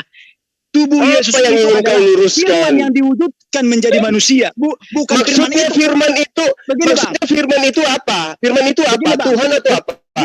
Begini, Bang. Bukan firman itu yang keluar dari dirinya Allah itu menjadi manusia, bukan. Tetapi firman itu diwujudkan menjadi manusia tanpa mengurangi esensi dari firman itu. Apa bedanya dengan alam semesta ini? Seperti itu. Tetapi yang menjadi rohnya Yesus adalah Allah sendiri. Nah, sekarang roh yang ada pada dirimu itu rohnya siapa? Roh yang ada dalam diri saya adalah roh yang ditiupkan oleh Tuhan. Nah, rohnya Tuhan atau rohmu sendiri? Roh saya sendiri. Bagian dari roh Tuhan. Kamu beli di mana rohmu itu? Ya? Beli di mana kau? Kau buat di mana roh itu? Kau buat di mana? Di mana kamu bisa bikin buat? Di mana kamu bisa buat roh? Kamu bisa buat roh. Ini roh saya sendiri yang ditiupkan oleh Tuhan. Kan saya katakan. Apa roh kamu sendiri atau itu roh dari Tuhan? Roh dari Tuhan. Oke, berarti bukan punyamu kan? Bukan. Nah, roh yang dari Yesus itu rohnya Yesus sendiri atau roh dari Tuhan? Allah sendiri yang menjadi rohnya. Nah, kalau Allah sendiri menjadi roh, itu tadi yang saya katakan. Kenapa Theos sendiri yang menjadi Yesus? Theos masuk ke dalam tubuh Yesus. Kenapa si Theos tidak dapat berkata-kata dari dirinya sendiri? Kenapa? Kenapa si Theos takut kepada malaikat? Kenapa si Theos berdoa kepada Tuhan lain? Perkataan itu merujuk kepada kedagingan. Tidak bisa. Apapun waktu sekarang begini. Sekarang begini. Apakah jasadnya Yesus bisa berkata-kata tanpa Theos di dalam dirinya? Oh, tidak bisa. Nah, berarti yang berkata adalah Theos. Berarti Theos yang berkata tidak bisa berbuat apa-apa kan? Tapi perkataannya dia itu merujuk kepada kedagingannya. Dari mana Anda bisa tahu? Dari mana bisa Anda tahu bahwa merujuk kepada kedagingannya? Sementara Yesus mengatakan, aku tidak dapat berkata-kata dari diriku. Ku di situ terdiri dari jasad dan roh. Ku menyatakan tubuhnya di situ, bukan untuk menyatakan sama rohnya, bukan. Anda harus memahami. Lalu kapan dia mengatakan bahwa dirinya itu adalah Theos yang nusul menjadi manusia? Kapan Yesus utarakan itu? Banyak istilah yang diberikan sama dia. Istilah. Oke, sekarang begini. Coba saudara tunjukkan kepada saya wujud Bapa atau Theos itu seperti apa wujudnya? Wujudnya tidak terlihat. Nah, kalau tidak terlihat, berarti kamu tidak bisa menggambarkan wujudnya. Tidak bisa. Nah, terus kenapa kau minta wujud penggambaran Allah? Tetapi dia dapat membuktikan keberadaannya kepada manusia. Bahwa dia buktinya? Ada nyata. Apa buktinya? Apa? Dia menampakkan diri kepada Abraham. Dia menampakkan diri. Bahkan dia turun ke dunia dalam rupa manusia. Nah, sekarang kalau kau katakan Tuhanmu si Theos menampakkan diri kepada Abraham, pada saat dia menampakkan si Theos itu wujudnya kayak apa? wujud manusia. Nah, kenapa kau katakan bahwa kau tidak bisa menggambarkan wujud Tuhanmu tadi? Karena yang dikatakan dia dalam rupa wujud bukan berarti Tuhan itu berubah menjadi manusia, tetapi dialah yang menjadi roh di situ. Wujud, saya tanya sama inilah errornya kamu ini, kawan. Bukan. Saya katakan wujud Tuhanmu itu seperti apa? Sekarang coba kau konsentrasi dulu. Wujud Tuhanmu itu berwujud apa? Berwujud apa? Berwujud roh. Loh, tadi yang datang kepada Abraham roh atau wujud manusia? Dia datang dalam wujud manusia. Artinya apa? Dia menjadikan firman-Nya sebagai wadah untuk dia di dalamnya. Sekarang saya tanya, wujud Tuhanmu itu wujudnya kayak apa? Si Theos itu wujud apa? Si Theos itu ya roh wujudnya. Nah, sekarang kalau wujud roh bisa nggak kau gambarkan? Oh, tidak bisa karena tidak terlihat. Udah. Oke, tutup buku. Sekian. Itu harusnya nyambung. Kamu dari situ ngomong wujud roh itu tidak bisa. Tetapi yang jelas, Bang, di dalam Alkitab itu Allah itu membuktikan keberadaannya kepada manusia bahwa dia itu ada. Saya pendengar Muslim. Saya pendengar dari tadi Pak Richard. Sebenarnya Anda sendiri yang bertanya, Anda sendiri yang menjawab. Ya. Anda sendiri yang bertanya, Anda sendiri yang menjawab sebenarnya, bukan Ustaz Suma. Apa yang jawab Anda juga membuktikan di Tuhan kami itu bahwa itu tidak punya wujud tapi tidak bisa dilihat. Nah, itu logika berpikirnya. Kamu sendiri yang menjawab sebenarnya. Jadi itu jawabannya konsisten lah. Mau konsisten lah. Janganlah kita mau tarik leher kita berdebat. Ya notabene kita hanya mempertahankan pendapat. Ya notabene itu tidak bisa kita pertanggungjawabkan. Karena kenapa? Saya mendengarkan ini kurang lebih 10 menit Anda berargumentasi. Anda kontradiksi. Satu pihak mengatakan melihat Tuhannya, satu pihak mengatakan tidak bisa dilihat. Jadi cobalah konsentrasi dalam berdiskusi. Ya, artinya pertanyaan itu kalau dijawab dengan baik gitu loh, Bang. Abang, maksud saya begini, Bang, sebenarnya tujuan saya, pertanyaan saya cuma satu sebenarnya tadi itu. Artinya apa? Kenapa Allah yang disembah oleh umat muslim tidak pernah bisa membuktikan keberadaannya kepada manusia, secara langsung kepada manusia? Oh, itu, dia maunya sebagai Oke, saya paham. Itu adalah ada gitu loh. Sebagai kan begini, itulah tadi saya katakan. Keyakinan Anda dengan keyakinan kami berbeda. Tuhan Anda dengan Tuhan kami berbeda. Kalau Anda mau memaksakan sesuai dengan pendapat Anda, tidak akan mungkin ketemu. Tapi marilah kita menghormati apa jawaban. Seperti yang tadi saya jelaskan jelas-jelas. Ustaz Suma sudah menjelaskan dengan baik bahwa wujud Allah itu ada. Buktinya apa? Kita melihat ciptaan. Ciptaan apa? Semua yang ada di dunia ini itu menunjukkan bahwa ada keberadaan Allah. Tidak seperti itu. Nah, kalau menurut dari kitab Anda tidak seperti itu, jangan dipaksakan. Anda mau cari pembenaran bahwa Anda yang paling benar. Kan begitu. Karena begini, Bang. Karena di surat Taha itu, Bang, di surat Taha ayat 12 dan ayat 14, Allah itu berbicara kepada Nabi Musa dalam wujud api. Artinya apa? Dia bisa membuktikan keberadaannya dengan nggak ada. Api kan tadi bilang bukan wujud api. Itu cuma ada dong. Api itu apa itu api itu? Apa? Nggak ada lah itu api itu. Berarti api itu apa itu? Nggak ada. Jadi api itu apa yang tertulis di situ? Itu patokannya dia sedang berada di situ tuh, ngerti gak? Allah itu nggak terlihat, sama sekali nggak terlihat. Iya, tapi api itu apa di situ? Dia bukan api itu bukan Allah. Bukan Tuhan. Bukanlah. Masa itu Tuhan? Terus yang berbicara itu yang terus yang berbicara keluar dari begini, Pak, dari api itu begini, siapa itu? Begini Pak Richard. Saya coba berikan analogi. Kita main petak umpet nih, ya Kak. Saya sembunyi di balik pohon, ya kan? Kamu tidak lihat saya. Terus saya berbicara. Apakah itu pohon itu adalah saya? Oh, bukan. Nah, seperti itu. Jadi Allah itu memberikan api itu sebuah tanda bahwa dia ada keberadaannya gitu loh. Tapi tidak bisa dilihat dengan mata kepala gitu loh. Abang, begini Bang. Pada Logika, saat sebentar, begini Bang. katakan dulu logika. Pada saat Abang berbicara, Bang, tunggu dulu. Pada saat Abang berbicara di balik pohon itu, ya kan? Memang itu bukan pohon, benar. Tetapi objek dari Abang itu ada di situ kan? Betul. Anda tidak terlihat. Yang menjadi pertanyaan saya, pada saat Nabi Musa berbicara dengan Allah, dengan ada wujud api di situ, apakah Allah itu ada di situ atau tidak? Tidak. Karena suara berasal dari situ. Ada, tapi tidak dilihat dengan mata kepala. Ada, tetapi tidak terlihat. Iya. Seperti itulah Tuhan Yesus.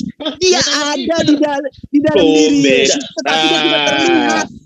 Begitu abangku. Beda. Itulah yang saya sampaikan supaya Anda memahami firman Tuhan dengan benar. Begini Pak Richard, kalau ada mau bandingkan dengan Yesus dengan Allah Subhanahu wa taala atau pencipta langit semesta, itu jauh berbeda. Karena kenapa? Yesus pernah nusul jadi manusia. Sementara Allah sang pencipta tidak pernah nusul jadi manusia. Itu jadi artinya tidak bisa kita bandingkan. Jauh sekali, jauh. Begini Bang, saya tanya dulu sama Abang. Laisa kami sendiri. Sebentar. Lebih mulia manakah makhluk manusia dengan api, Bang? Lebih mulia manakah makhluk api dengan makhluk manusia? Saya tanya sama Bang. Bilang tadi api sebentar. Kemana nggak nyambung? Dicat. Enggak, saya tanya dulu.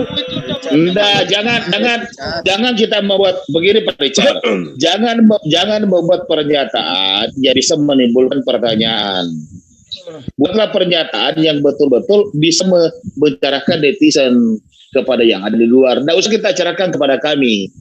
Kami ini sudah paham tentang agama kami, ya.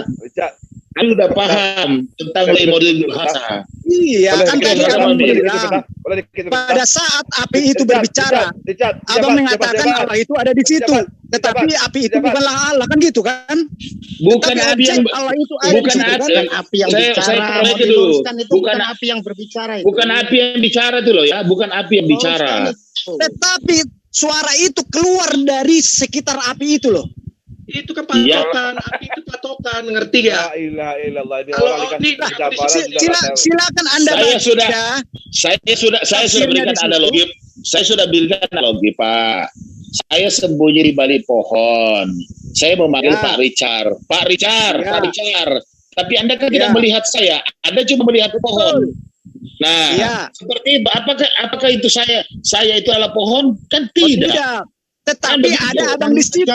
Mohon diingat. Tetapi ada Abang di situ kan. Itu nusul menjadi pohon. Bukan. Sekarang yang menjadi pertanyaan saya, pada saat Allah itu berbicara dari sekitar api itu keluar suara, berarti Allah ada di sekitar situ kan? Bukan berarti nusul menjadi pohon. Bukan. Jabat. Saya lagi ngomong sama Anda ini. Anda pakai apa sekarang? Pakai HP atau gimana?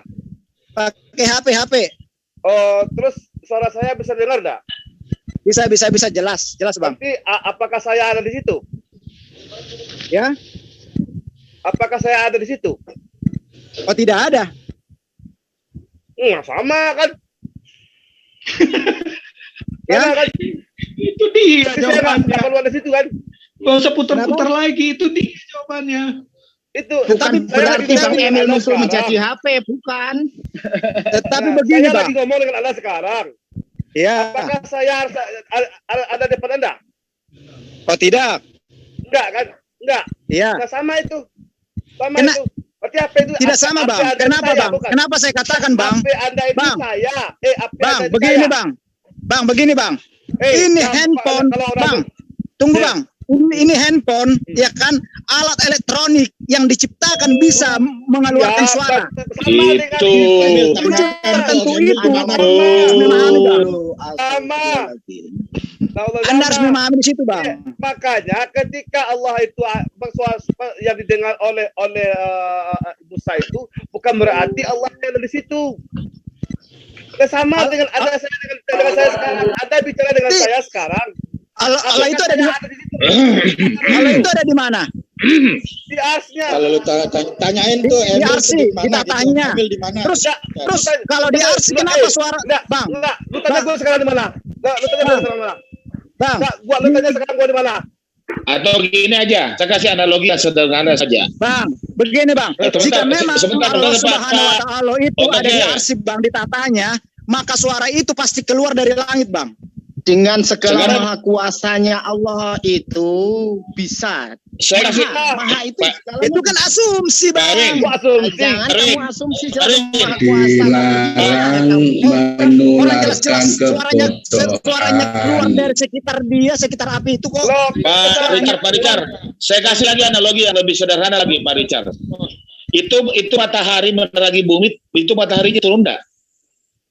Oh tidak. Nah, seperti itulah. Itu singkat aja. Tapi seperti itulah. Dia menurut sinarnya Bang. Iya, berarti kan menurut sinarnya kan begitu. Iya. Berarti itu seperti itu. Jadi berarti api itu tuh berapa? Astagfirullahaladzim. Berarti logikanya error. Tuhan yang maha kuasa. Karena begini Bang. Sebentar, saya mau tanya ini. Bang. Sebentar, teman-teman. Dia halo, Pak Richard, sebentar. Bang, sebelum Musa berbicara Pak Richard, sebentar, Pak Richard. Ini head to head sama Ustaz Suma atau tidak nih? Enggak lagi. Udah enggak sebetulnya. Bukan lawan. Udah. Oh iya. Enggak, maksud saya pikir enggak usah sama Gunda kalau begini. Sama kita aja lah. Kalau sama Gurunda kayak itu terlalu ini. Nah, saya sudah sama Gurunda dan apa yang dikatakan level. Apa yang disampaikan Gurunda tadi saya patahkan semua itu. Bahkan dia menjawab pernyataan dia semalam. Bukan dipatahkan, cuma memang tidak nyambung entenya gitu. Nyambung ente. Kami yang cerdas di sini menilai argumentasi bisa dibukakan ya. Kejadian dua-dua ya. Itu ada kecerdasan kalian. Ada itu teman Anda, Carol itu orang Kristen juga, tetapi tidak percaya dengan pernyataan Anda. Itu loh, ada satu keyakinan dengan Pak Carol itu, tapi dia tidak sependapat dengan pendapat Anda. Betul Pak. Gimana? Sementara kita di sini Muslim. Hal kali lalu ketika dia menyatakan bahwa saya berasumsi tahu dari mana bahwa mereka itu tidak mau dikorbankan. Sementara jelas kita lihat mereka lari itu. Apakah mereka harus berbicara untuk mengatakan kami tidak mau dikorbankan? Abang, tidak bisa. Sudah jelas saya katakan Abang asumsi tadi karena apa? Allah ada di tahtanya. Suara keluar dari sekitar lingkungan situ. Dengan saya kenapa tidak keluar dari langit? Kan itu posisinya. Berarti asumsi kata-kata saya tadi mengatakan saya pilihan kata saya korban. Siapa yang korban di sini? Saya masih belum move on dengan kali lalu. Bentar, Karol. Sejabat, saya sekarang kan lagi ngomong dengan Anda. Iya kan? Betul. Iya nggak? Betul. Nah, saya ada di mana sekarang? Ya nggak tahu di mana lah gitu. Loh, suara saya bisa dengar nggak situ? Betul bisa dengar kan? Terus saya di mana sekarang? Saya di rumah sekarang? Lah. Bilang lagi di rumah. Bilang lagi di rumah atau nggak di kantor? Di rumah mana? Pertanyaannya Emil kurang barangkali. Kamu lihat wujudnya Emil nggak, Pak Jabat? Kamu lihat wujud saya nggak? Tidak. Itulah artinya sebenarnya pertanyaan si Jabat itu sudah terjawab dan Anda yang menjawab sendiri. Gitu loh. Anda jawab sendiri. Maksud saya gini, Bang. Buktinya kalau seperti itu. Anda tadi mengatakan Allah Subhanahu wa Ta'ala itu adanya di tahta di atas. Sejabat saya di mana sekarang? Di rumah. Wujud saya seperti apa? Wujud saya seperti apa, Sejabat? Open cam. Wujud Abang seperti manusia. Nggak usah berikan. Saya mau yang sekarang kan saya lagi ngomong dengan Anda. Suara saya bisa dengar nggak? Dengar. Wujud saya seperti apa? Ya. Ciri-cirinya Om Emil maksudnya. Wujudnya seperti manusia, punya tangan dua, punya kaki dua, punya kuping, punya telinga, punya tangan. Mana tahu saya nggak punya tangan? Itu udah pasti. Mana tahu saya nggak punya tangan, punya kaki. Itu bisa saya buktikan. Mana tahu? Kalau Anda nggak bisa lihat saya.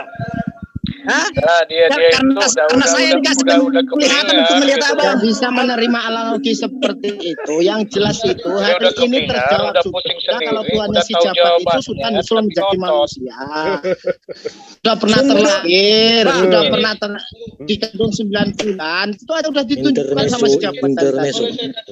Yang saya tanyakan itu bang, tadi abang bilang Allah Subhanahu wa Ta'ala itu ada di arsy, di tahtanya. Iya. Dan suara itu keluar di sekitar dari